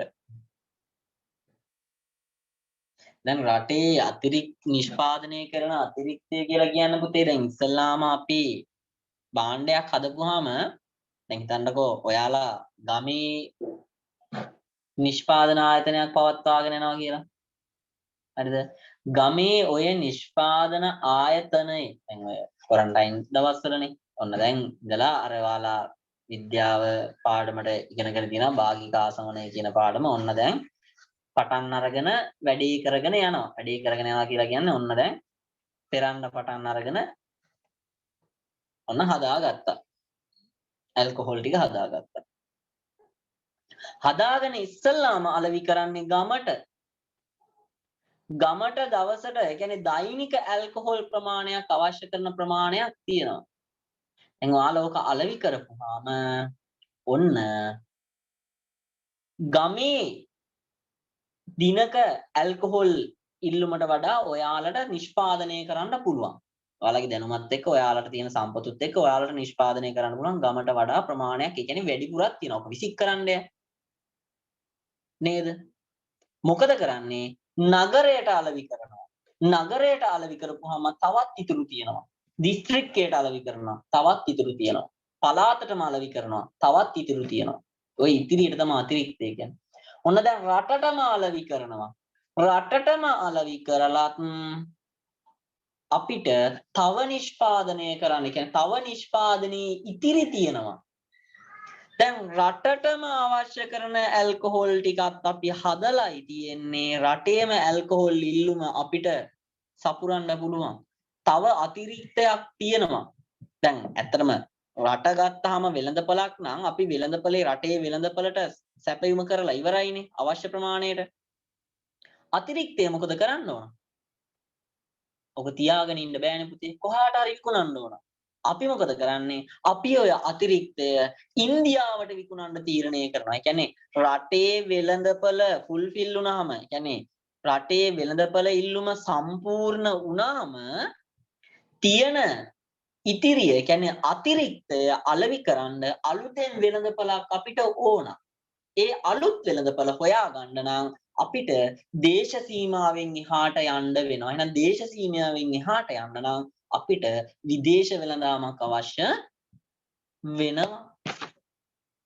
අපේ රට ඇතුලේ නිෂ්පාදනය කරන අතිරික්තය අලෙවි කරන්න පුතේ විදේශ වෙළඳාමක් අවශ්‍යයි. එහෙම නැත්නම් අපේ ගාමන්ට් ෆැක්ටරි වල හදන නිමියඳුම් ටික ලංකාවේ අර කුණු ගොඩවල් වගේ පාර දෙපැත්තේ ගොඩ ගහලා අලෙවි කරගන්න වෙනවා.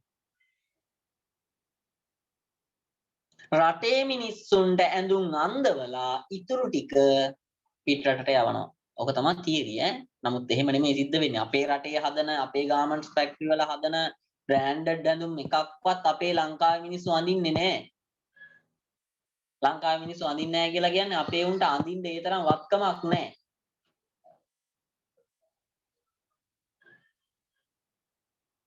හරිද? ඒක වෙනම කතාවක්. අපි ඉස්සරහට කතා කරමු. අපි මේ කතා කරන්නේ ඇයි වෙලෙන විදේශ වෙළඳාමක් අවශ්‍ය කියන එකනේ. හරිද? එහෙනම් රටේ නිෂ්පාදනය කරන අතිරික්තය අලෙවි කරන්න අපිට විදේශ වෙළඳාම උවමනයි. තුන්වෙනි කරුණ තමා පුතේ සාපේක්ෂ වාසිය. සාපේක්ෂ වාසිය. හරිද? 1817 දී ඩේවිඩ් රිකාඩෝ කියන ආර්ථික විද්‍යාඥයා තමයි මේ සාපේක්ෂ වාසිය ගැන අපිට ඉස්සල්ලාම කියන්නේ. හරිද? දැන් මම ඔයාලට මේ සාපේක්ෂ වාසිය ගැන මෙතනදී මහා ලොකුවට කියන්නේ නැහැ. සාපේක්ෂ වාසිය කියන එක වෙනම ඔයාලට මම කියලා දෙනවා. හරිද? සාපේක්ෂ වාසියදී කියන්නේ පුතේ සරලව විදේශ වෙළඳාමට සම්බන්ධ වෙන පාර්ශව දෙකක් ඉන්නවනම් ඔය පාර්ශව දෙක භාණ්ඩ දෙකක් හුවමාරු කරගන්න නම් යන්නේ වෙළඳාමේදී භාණ්ඩ දෙකක් නම් මේගොල්ලෝ හුවමාරු කරන්න යන්නේ එක් රටකට ඔය භාණ්ඩ දෙකෙන් එකක වැඩි ඵලදායීතාවයක් හෝ අඩු පිරිවැයක් කියන වාසිය තියෙනවා සාපේක්ෂ වාසිය. හරිද?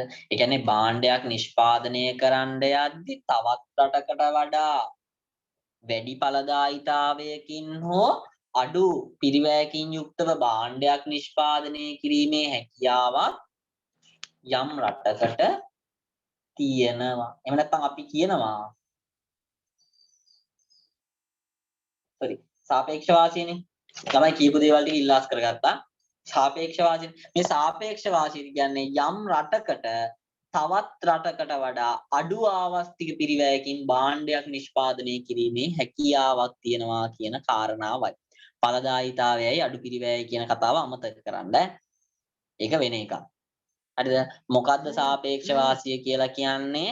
1817 දී තමයි මේ කියන සංකල්පය ගැන මුලින්ම සාකච්ඡා කරන්නේ. එහෙම නැත්නම් කරලියට එන්නේ. ඒ ආපුවාම කියනවා මේ සාපේක්ෂ වාසියදී වෙන්නේ එක් රටකට වඩා තවත් රටකට පුළුවන් අඩු ආවස්තික පිරිවැයකින් භාණ්ඩ නිෂ්පාදනය කරන්න. ඒ කියන්නේ ඉන්දියාවයි ලංකාවයි ගත්තොත් ලංකාවට පුළුවන් ඉන්දියාවට වඩා අඩු ආවස්තික පිරිවැයකින් සහල් නිෂ්පාදනය කරන්න. ඒකයි සාපේක්ෂ වාසිය කියලා කියන්නේ. ඉන්දියාවට පුළුවන් ලංකාවට වඩා අඩු ආවස්තික පිරිවැයකින් මෝටර් බයික් නිෂ්පාදනය කරන්න. එතකොට මේ අඩු ආවස්තික පිරිවැය තියෙන රටට සාපේක්ෂ වාසිය තියනවා කියලා කියනවා. ඉස්සරහට අපි කතා කරමු සාපේක්ෂ වාසිය න්‍යාය කියන න්‍යාය කතා කරද්දී. හරි. හතරවෙනි එක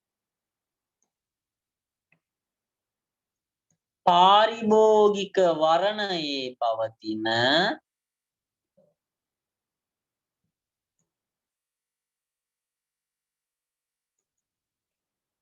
වෙනස්කම්. මේකට තියෙන හොඳම උදාහරණයක් කිව්වොත් ඔයාලා සමහර වෙලට hina යන්නත් ඉඩ තියෙනවා. ගෙදර කවුරු හරි අහගෙන හිටියොත් මට බයින්ඩත් ඉඩ තියෙනවා.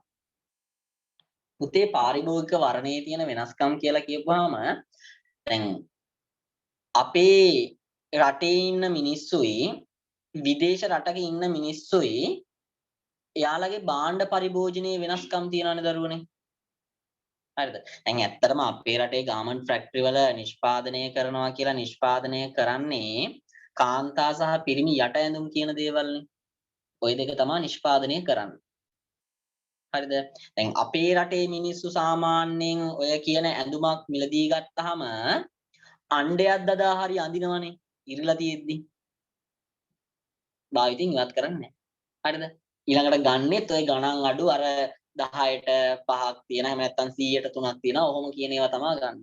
හැබැයි පිට රටවල මිනිස්සු එහෙමද? එහෙම නෙමෙයි. එයාලගේ වර්ණයේ තියෙන වෙනස්කම් නේද? එයාලා මොකක් හරි ඩ්‍රෙස් කෝඩ් එක, කියන්නේ එයාලා මොකක් හරි උත්සවයක් තියෙනවා නම් ඒකට අඳින වෙනම ඇඳුම් සෙට් එකක් තියෙනවා. ඊට පස්සේ එයාලා සාමාන්‍යයෙන් ගෙදර දොර ඉන්න නම් එහෙම වෙනම සෙට් එකක්. ඒකට මේ පාරිභෝගික වර්ණයේ පවතින වෙනස්කම් එක්ක නිෂ්පාදකයන්ට සිද්ධ වෙනම නැත්නම් රටක නිෂ්පාදනය අලෙවිකරණ එක තීරණය කරන්න සිද්ධ වෙනවා. ඒ කියන්නේ පාරිභෝගික වර්ණයේ තියෙන වෙනස්කම් එක්ක මේ විදේශ වෙළඳාමට සම්බන්ධ වෙන්න සිද්ධ වෙනවා.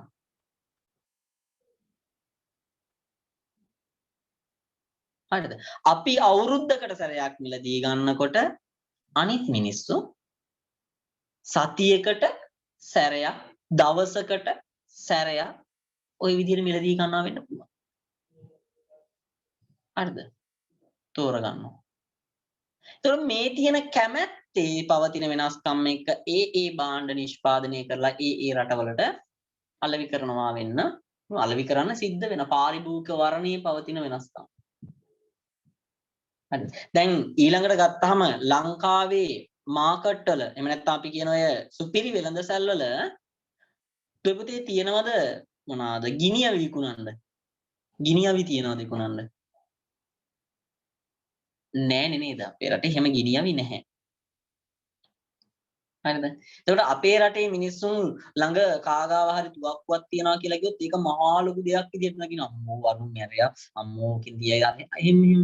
නමුත් ඇමරිකාව වගේ රටක් ගත්තම යුරෝපා රටයක් ගත්තාම සුපර් මාකට් එකකට ගිහිල්ලා බිස්කට් එකක් අරන් එනවා වගේ තමයි තුවක්කුවක් අරගෙන යනවා කියලා කියන්නේ.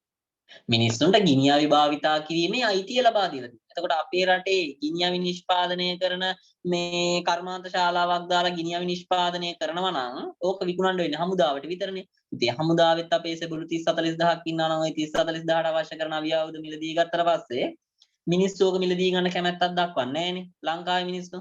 එතකොට කැමැති මිනිස්සු ඉන්න තැනකට ඕක අලෙවි කරන්න සිද්ධ වෙනවා. හරි. එහෙම කරන්න නම් මේ විදේශ වෙළඳාමක් තියෙන්න ඕන. එහෙම නැත්නම් අර ආයතනය වහලා දාන්න.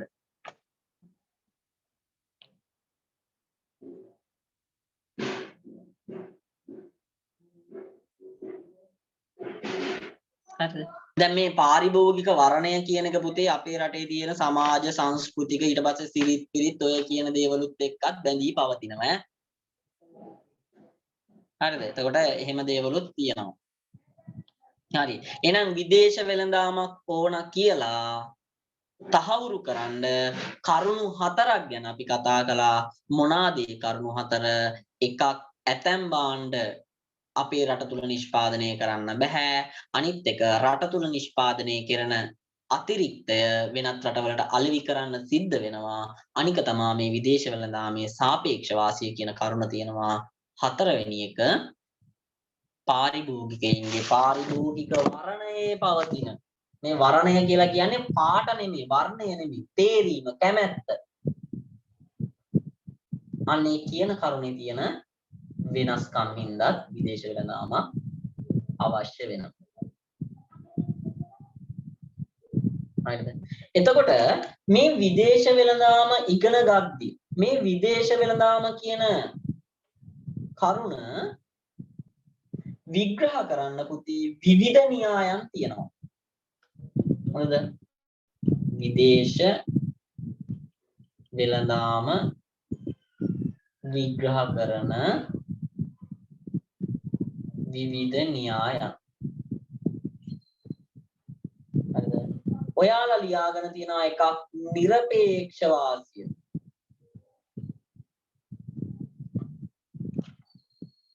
absolute advantage කියලා අපි නිරපේක්ෂ වාසිය. අනිත් එක තමයි සාපේක්ෂ වාසිය. නිරපේක්ෂ වාසිය න්‍යායයි සාපේක්ෂ වාසිය න්‍යායයි. comparative advantage theory. නැත්නම් comparative advantage. නිරපේක්ෂ වාසි න්‍යාය සහ සාපේක්ෂ වාසි න්‍යාය. ඔයිට අමතරව තියෙනවා සාධක දෙකේ න්‍යාය two factor theory කියලා එකක් තියෙනවා. හරිද? ඊට අමතරව තව මොහොම න්‍යායන් කීපයක්ම තියෙනවා මෙන්න මේ විදේශ වෙළඳාම විග්‍රහ කරන. නමුත් ඔයාලට ඉගෙන ගන්න තියෙන්නේ මේ නිරපේක්ෂ වාසි න්‍යාය සහ සාපේක්ෂ වාසි න්‍යාය කියන මෙන්න මේ න්‍යායන් දෙකයි. එකක් නිරපේක්ෂ වාසිය අනිත් එක සාපේක්ෂ වාසිය.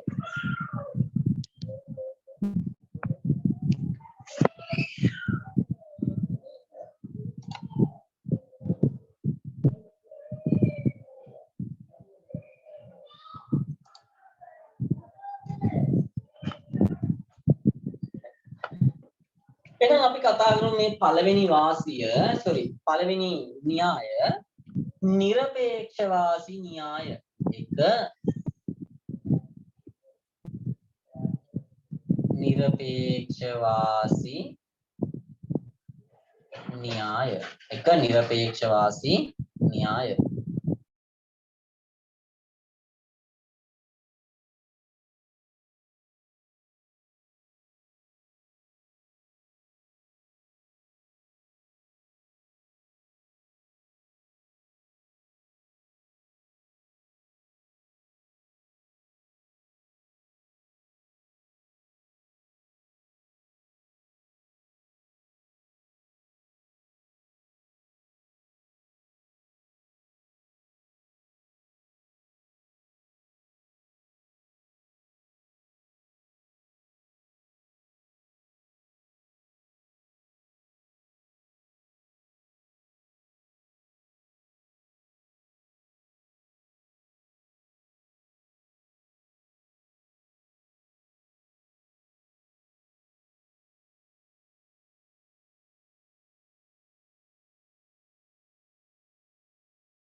නිරපේක්ෂ වාසි න්‍යාය. මේ නිරපේක්ෂ වාසි න්‍යාය ගැන මුලින්ම අපිට කියන්නේ ඇඩම් ස්මිත් කියන ආර්ථික විද්‍යාඥයා. මෙයාගේ නම මතක් වෙද්දී ඔයාලට හිනහත් යන්න ඕන. හිනා යනවා කියලා කියන්නේ මොකද මෙයා තමයි අපේ පියා. විෂය නිර්මාතෘනේ. නේද? නම් මේ ඇඩම් ස්මිත් කියන ආර්ථික විද්‍යාඥයා තමයි පොතේ නිරපේක්ෂ වාසි න්‍යාය ගැන කියන්නේ. ඔයාලට මතකද ඇඩම් ස්මිත් පොත ලියපු කාලය? 1776 නේද? 1776. එහෙනම් මේ නිරපේක්ෂ වාසි න්‍යාය කියන න්‍යායත් ඒ තරම්ම කාලයක් පරණ වෙන්න ඇති. අර ජාතීන්ගේ ධනෙ කියන පොත ලියන කාලෙමනේ මෙයා මේක ගැන පරීක්ෂණ කරලා කියන්න ඇත්තේ. හිතන්නකො 1780 කියලා. ඒත් සෑහෙන පරණයි නේ මේ න්‍යාය. ඒ වුණාට අපි තවම ඉගෙන ගන්නවා. අපේ මතු පරම්පරාවත් මේ දේවල් ඉගෙන ගනින්. මොකද ඔයාලත් කාට හරි කවදා හරි කියලා දෙනවා නේ. හරි. එහෙනම් මේ නිරපේක්ෂ වාසි න්‍යාය ඔන්න ඇඩම් ස්මිත් කියන ආර්ථික විද්‍යාඥයා ඉදිරිපත් කරනවා. ඉදිරිපත් කරලා මෙයා කියනවා පුතේ යම් කිසි රටකට පුළුවන් නම් තවත් රටකට සාපේක්ෂව වැඩි ඵලදායීතාවයකින් හෝ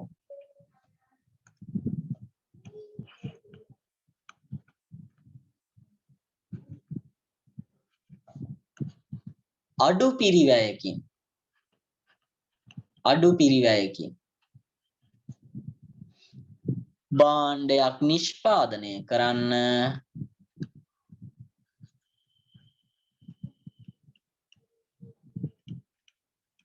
අන්නේ නිෂ්පාදනය කරන රටට ඒ අදාළ භාණ්ඩය සම්බන්ධයෙන් නිරපේක්ෂ වාසිය තියෙනවා කියලා. මේ අපි කතා කරන මෙන්න මේ නිරපේක්ෂ වාසියයි සාපේක්ෂ වාසියයි කියන මේ න්‍යායන් පුතේ ඉගෙන ගන්නකොට අපි උපකල්පන පාවිච්චි කරනවා. මොනවද දන්නවද මේ භාවිතා කරන උපකල්පන? එකක් තමා තව උපකල්පන තියෙනවා. ඒ ඉස්සරහට හම්බෙද්දි මම ඔයාලට කියන්නම් අවශ්‍ය වෙන. දැනට කීපයක් කියන්න. එකක් තමා දරුවනේ මේ විදේශ වෙළඳාමට සම්බන්ධ වෙන්නේ රටවල් දෙකයි. පළවෙනි උපකල්පනය තමයි විදේශ වෙළඳාමට සම්බන්ධ වෙන්නේ රටවල් දෙකයි. ඊළඟට මේ රටවල් දෙක පුතේ නිෂ්පාදනය කරන්නේ භාණ්ඩ වර්ගත් දෙකයි. භාණ්ඩ වර්ගත් දෙකයි. දැන් ඉන්දියාවයි ශ්‍රී ලංකාවයි ගන්නකො. ඉන්දියාව ශ්‍රී ලංකාව. හරිද? ඉන්දියාවයි ශ්‍රී ලංකාවයි ඉන්නවා. භාණ්ඩ වර්ග දෙකයි නිෂ්පාදනය කරන්න. සහල් තේ. ඔන්න භාණ්ඩ වර්ග. සහල් ඉන්දියාවත් හදනවා යම් ප්‍රමාණයක් ශ්‍රී ලංකාවත් හදනවා.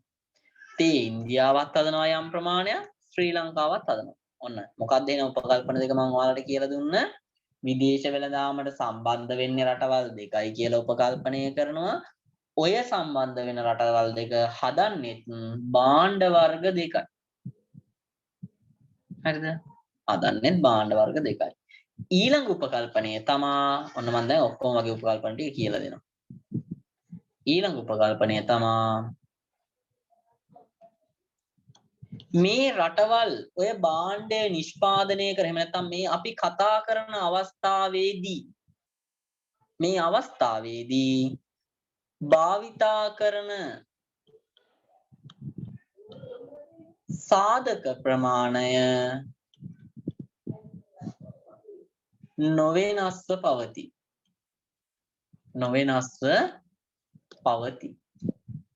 හරිද? ඊට පස්සේ අපි හිතනවා මේ භාණ්ඩය නිෂ්පාදනය කරන්න අවශ්‍ය වෙන්නේ ශ්‍රමය පමණයි කියලා. ශ්‍රමය කියන සාධකය තමයි අපි සලකන්නේ. ශ්‍රම ඒකකය. ශ්‍රම ඒකක තමයි මේ භාවිත කරන සාධක ප්‍රමාණය නොවෙනස් වෙනවා කියලා. වෙනස් වෙන්නේ නැතුව තියෙන්නේ මොකද්ද? ශ්‍රමය ගැනයි අපි කතා කරන්නේ. එහෙනම් ඔන්න මම ඔයාලට උපකල්පන ටිකක් කිව්වා. එහෙනම් ඔය උපකල්පනත් ඔළුවේ තියාගෙන තමයි මේ නිරපේක්ෂ වාසියයි සාපේක්ෂ වාසියයි ගැන කතා කරන්න ඕන. මොකද නැත්තම් ඔයාලා බලයිනේ ඇයි මම මෙහෙම කරන්නේ කියලා. ඒකයි මම මෙහෙම කරන්න හේතු ටික ඔයාලට දුන්නේ. ඒකට හේතු ටික තියෙනකොට ඔයාලට ඇයි මම මෙහෙම කෙරුවේ කියන එක ගැන ගැටලුවක් තියෙන්න බෑ. තියෙනවා නම් අහන්න. හරි. එහෙනම් නිරපේක්ෂ වාසි න්‍යායය කියනවා. මොකක්ද නිරපේක්ෂ වාසි න්‍යායදී කිව්වේ ඔයාලට? වැඩි ඵලදායීතාවයකින් හෝ අඩු පිරිවැයකින් කිසියම් භාණ්ඩයක් නිෂ්පාදනය කරයි නම් එම රටට අදාළ භාණ්ඩය සම්බන්ධයෙන් නිරපේක්ෂ වාසියක් පවතී. ඕක තියෙනවානේ. අවශ්‍ය කරන දේවල් highlight කරගෙන මෙන්න මේ table එක පොතට ගන්න.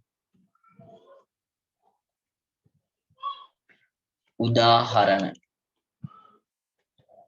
ඵලදායීතාවය ලබා දෙන විට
තර්ෂි මට කැමති රටවල් දෙකක නමක් කියන්න.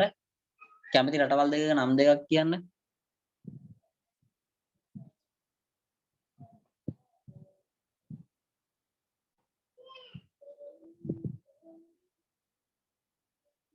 හර්ෂිත මාව ඇහෙනවද? හිතා ගන්න බැයිද රටවල් දෙක කියන්නේ?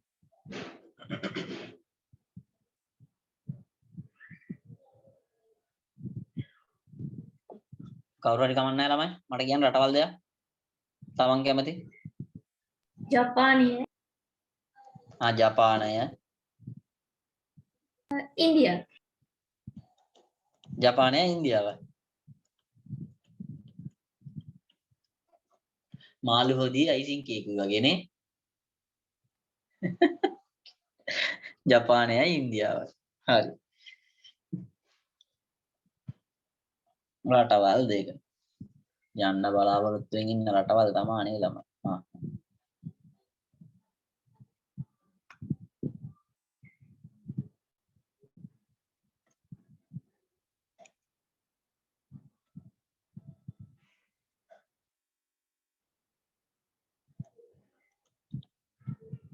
බාණ්ඩ, ශ්‍රම ඒකකයක නිමවුම. මම මේ ලියන ඒවා ඒ විදිහටම ලියා ගන්න හරියට ඈ.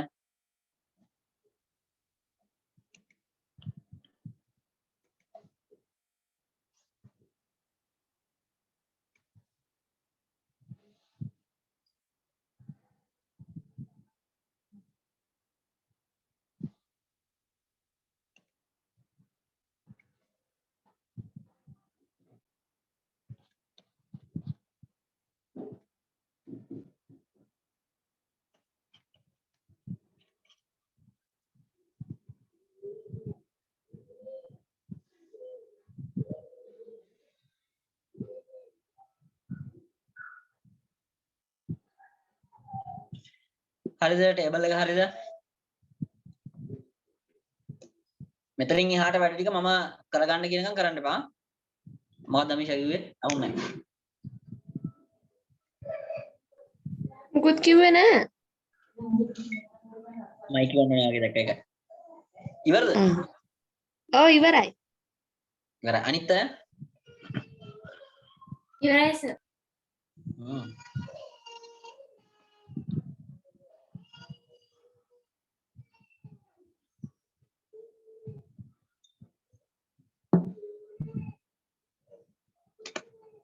හරි. දැන් එහෙනම් ලියන කරන ඒවා පැත්තක තියලා මේක බලා ගන්න. මේ ගණනක් ඔයාලට හදන්න එනවා. ඒකයි මම මේ කියලා දෙන්නේ. බලා ගන්න. හරි.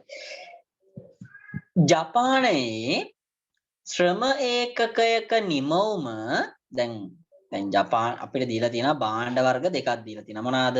තිරිඟුයි රෙදි. රටවල් දෙක දීලා තියෙනවා ජපානයයි ඉන්දියාවයි. දීලා තියෙන්නේ ඵලදායීතාවය. ඒ කියන්නේ ඵලදායීතාවය හොයන්නේ කොහොමද පුතේ අපි? නිමවුම බෙදනවා යෙදවුමෙන් බෙදවුවාම අපිට එනවා එක යෙදවුමක නිමවුම. එක යෙදවුමක නිමවුම අපිට එනවා. හරිද? ඒ කියන්නේ හිතන්නකෝ අපේ නිමවුම තියනවා ඒකක 1000යි අපි ශ්‍රමිකයෝ 100ක් පාවිච්චි කරනවා කියලා නිෂ්පාදනයේට. එහෙනම් එක් ශ්‍රමිකයෙක්ගේ නිමවුම අපිට හොයන්න පුළුවන් නේද මේක බෙදුවාම එක් ශ්‍රමිකයෙකුගේ නිමවුම ඒකක 10යි. ඕකට තමයි පුතේ අපි කියන්නේ ඵලදායීතාවය කියලා. එහෙනම් අපිට මේ කියන මේ নিরপেক্ষ වාසිය කියන න්‍යායයේදී අපිට මේ ඵලදායීතාවය ලබා දෙන විට කියලා දීලා තියෙන්නේ මොකද්ද? ශ්‍රම ඒකකයක නිමවුම. ශ්‍රම ඒකකයක නිමවුම කියලා මොකද්ද අපිට මේ කියලා තියෙන්නේ? ශ්‍රමයේ ඵලදායීතාවය. ශ්‍රම ඒකකයක නිමවුම කියලා දීලා තියෙන්නේ ශ්‍රමයේ ඵලදායීතාවය.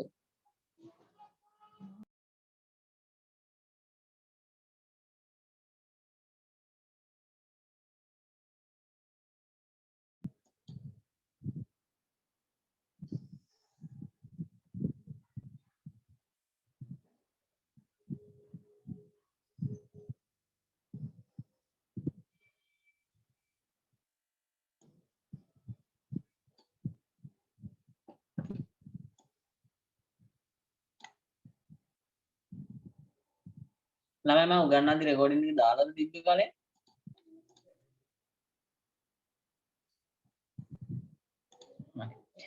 ඊළඟට මේ නිරපේක්ෂ වාසියේදී අපිට ශ්‍රම පිරිවැය දීලා තියෙනවා නම් කොහොමද අපි වැඩේ කරගන්නේ? උදාහරණ ශ්‍රම පිරිවැය ලබා දෙන විට ශ්‍රම පිරිවැය ලබා දෙන විට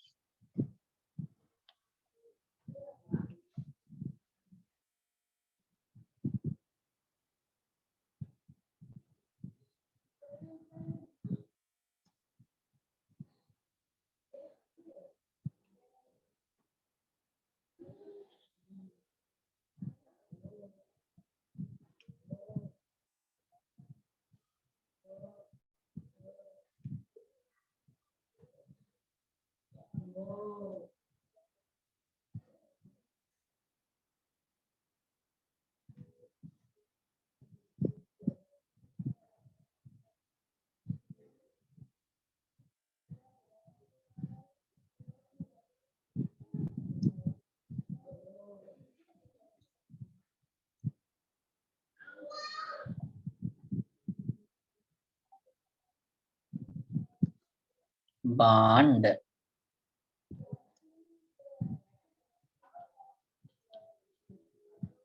තිරිඟු රෙදි නිමවුම් ඒකකයකට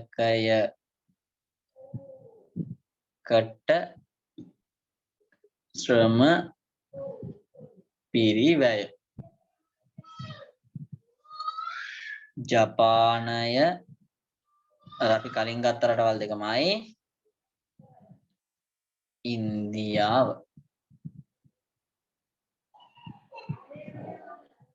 ටේබල් එක ගන්නකො පොතට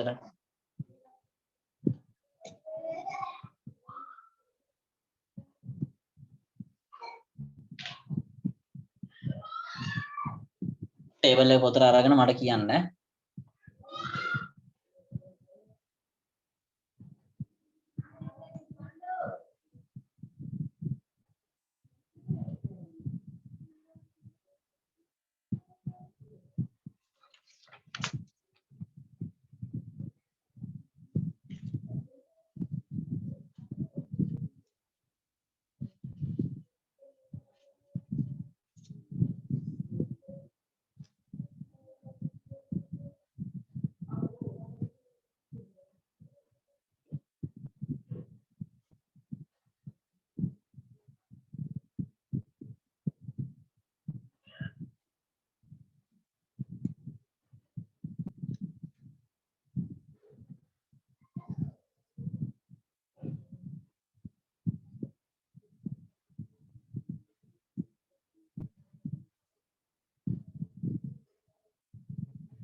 හරි සර්. හරිනේ හරි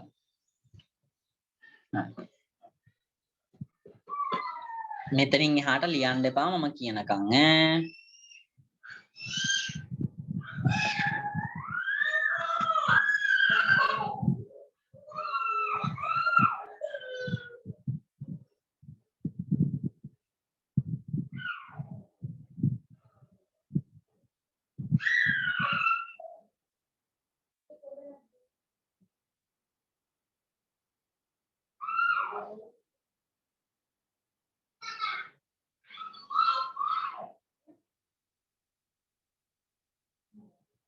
හරි ළමයි ඔයාලා වැඩි ගණන් ගන්න එපා පොඩි දෙන්නා කෑ ගහනවා රණ්ඩු වෙනවා ඒවා වැඩි ගණන් ගන්න එපා ගෙදරනේ ඉන්නේ ඉතින් පොඩ්ඩක් අමාරු හරි පොඩි දෙන්නා කියන්නේ මගේ නෙමෙයි ඈ අක්කගේ හරි මේ එතකොට දැන් ශ්‍රම පිරිවැය ඔයාලට ලබා දීලා තියෙනවා දැන් මේ ශ්‍රම පිරිවැය කියලා කියන්නේ පුතේ භාණ්ඩය නිෂ්පාදනය කරන්න තිරිඟු නිෂ්පාදනය කරන්න දැන් තිරිඟු කියලා ගත්තාම තිරිඟු එක් ඒකකයක පිරිවැය තමයි ඔයාලට දීලා තියෙන්නේ. එක තිරිඟු ඒකකයක් හදන්න ජපානයට මොනතරම් ශ්‍රමය වැය වෙලා තියෙනවාද? ඉන්දියාවට මොනතරම් ශ්‍රමය වැය වෙලා තියෙනවද? රෙදි හදන්න ජපානයට මොනතරම් ශ්‍රමය වැය වෙලා තියෙනවාද?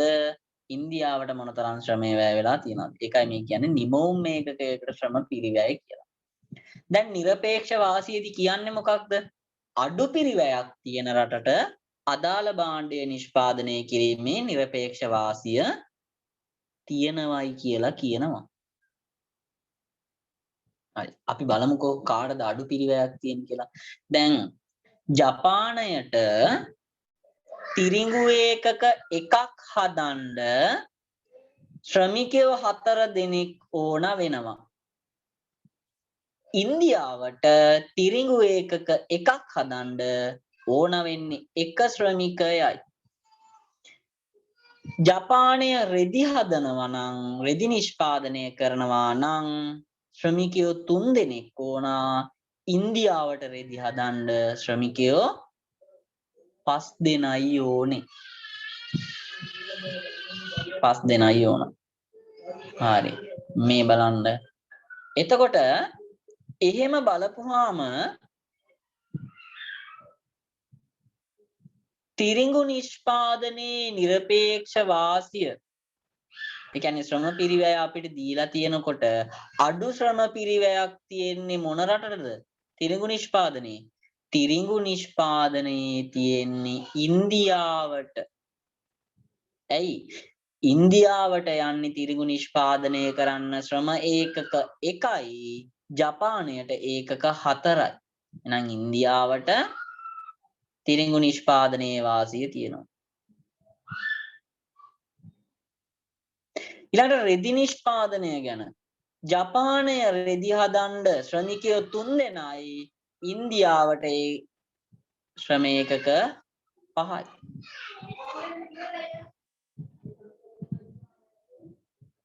එහෙනම් මෙන්න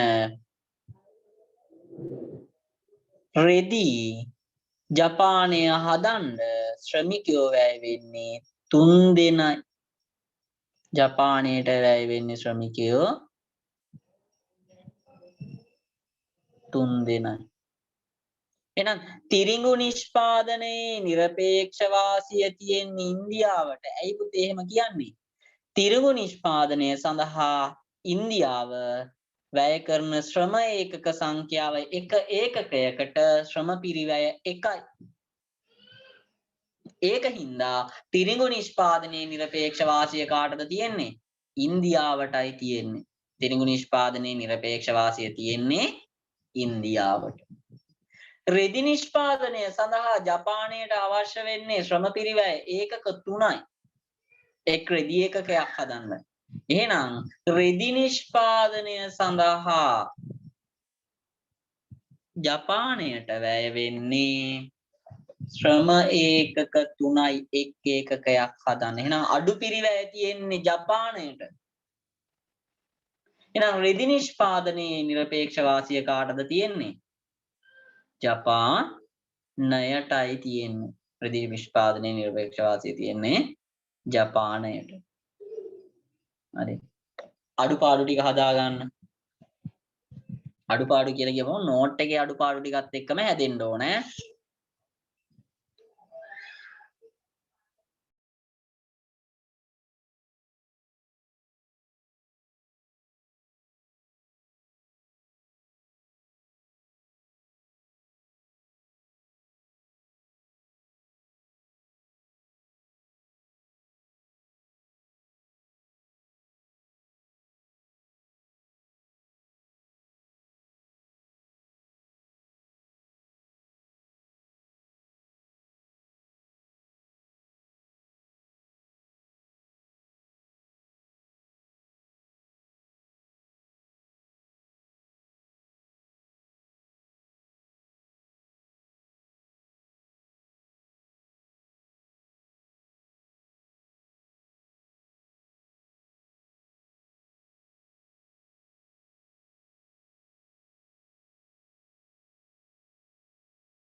ඉවරද?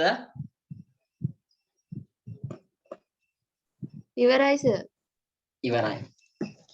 මම ඔයාලගෙන් ඊළඟට පොඩි ප්‍රශ්නයක් අහන්න යන්නේ. කැමති කෙනෙක්ට උත්තර දුන්න හැකි.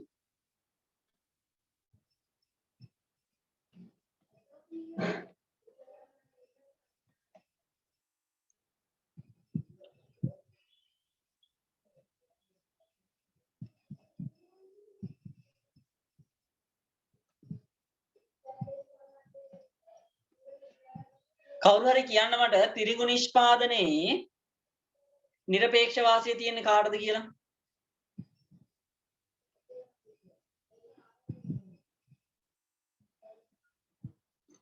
හංසිකා.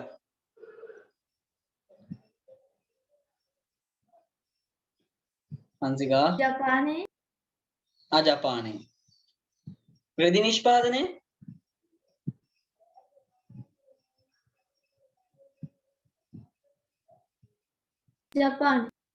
ජපානයේ.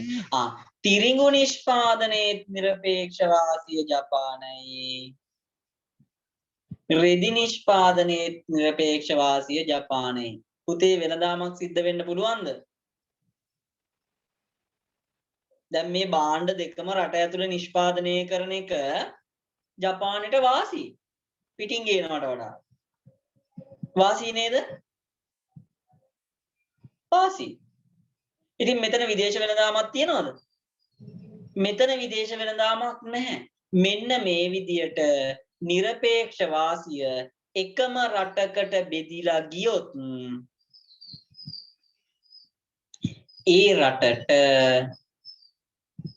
ඒ රටේ තියෙන මේ විදේශ වෙළඳාම, ඒ කියන්නේ රටවල් දෙක අතර තියෙන මේ විදේශ වෙළඳාමට එළඹීම කියන එක පුතේ নিরপেක්ෂ වාසි න්‍යායෙන් කතා කරන්න බෑ. මේ নিরপেක්ෂ වාසි න්‍යායෙන් කතා කරන්න බැරි නිසා එතනින් එහාට අපිට වැදගත් වෙන්නේ වෙනත් න්‍යායක්. ඒ න්‍යායට අපි කියනවා සාපේක්ෂ වාසි න්‍යාය කියලා. ඒ කියන්නේ নিরপেක්ෂ වාසියේදී නම් පුතේ මෙන්න මේ දේ සිද්ධ වෙනවා. ඒ කියන්නේ භාණ්ඩයක නිෂ්පාදනයේ වාසිය එකම රටකට හිමි වෙනවා. ඒ එකම රටකට හිමි වුණාම දැන් වෙළඳාමකට නම් පාර්ශව දෙකක් ඉන්න ඕන නේද? දැන් මෙතන ඉන්නේ ජපානය විතරයි. මේ ජපානය විතරයි.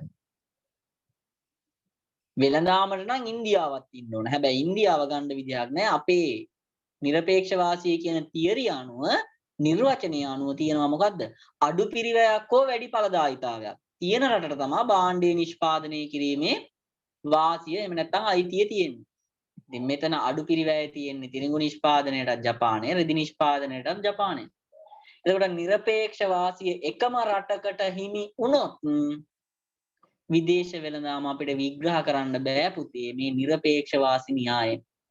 එහෙනම් අපිට එතනට ඕන වෙන්නේ වෙනත් න්‍යායක්. ඔන්න එතනින් පස්සේ අපිට ඕන කරනවා සාපේක්ෂ වාසි න්‍යාය. සාපේක්ෂ වාසි න්‍යාය.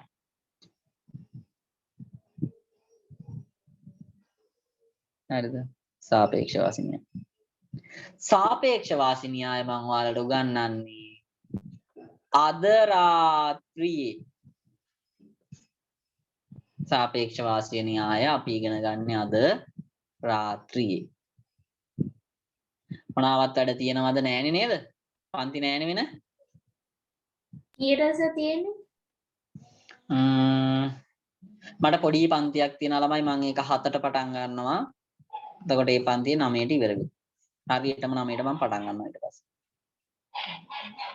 9 හොය චුට්ටක් පහුවේ. ගැටලුවක් නැහැනේ. ගැටලුවක් තිබ්බත් කරන්න දෙයක් නැහැ. පන්තියේ තියෙනවා. හරිනේ. ඔය දේවල් ටික බලා ගන්න. පාස් පේපර්ස් ඔයාලා ගාව තියෙනවා. කරන්න පුළුවන් දේවල් කරන්න. දැන් කරන්න පුළුවන්. එහෙනම් අපි රාත්‍රියේ මුණ ගැහෙමු. හරිද? මොන හරි ප්‍රශ්න තියෙනවද මගෙන් අහන්න?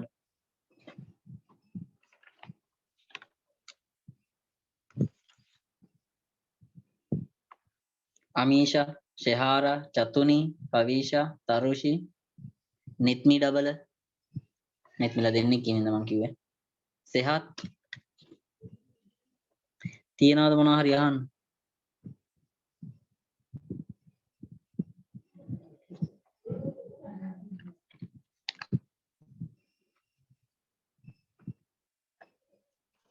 තියනවාද? නෑ. කීය වෙනකම් කරනවද? අමීෂ් කාර්ද ශහාර වාට නිදිමත වෙනකම් කරනවා අපි පන්තියේ. ශහාර නිදා ගන්නකම් අපි පන්තියේ කරනවා. තමයි ටිකක් දැන් ඕන් පැයක් එකමාරක් නිදා ගන්න ඔයාලා. නිදාගෙන පන්තියට ලෑස්ති වෙන්න.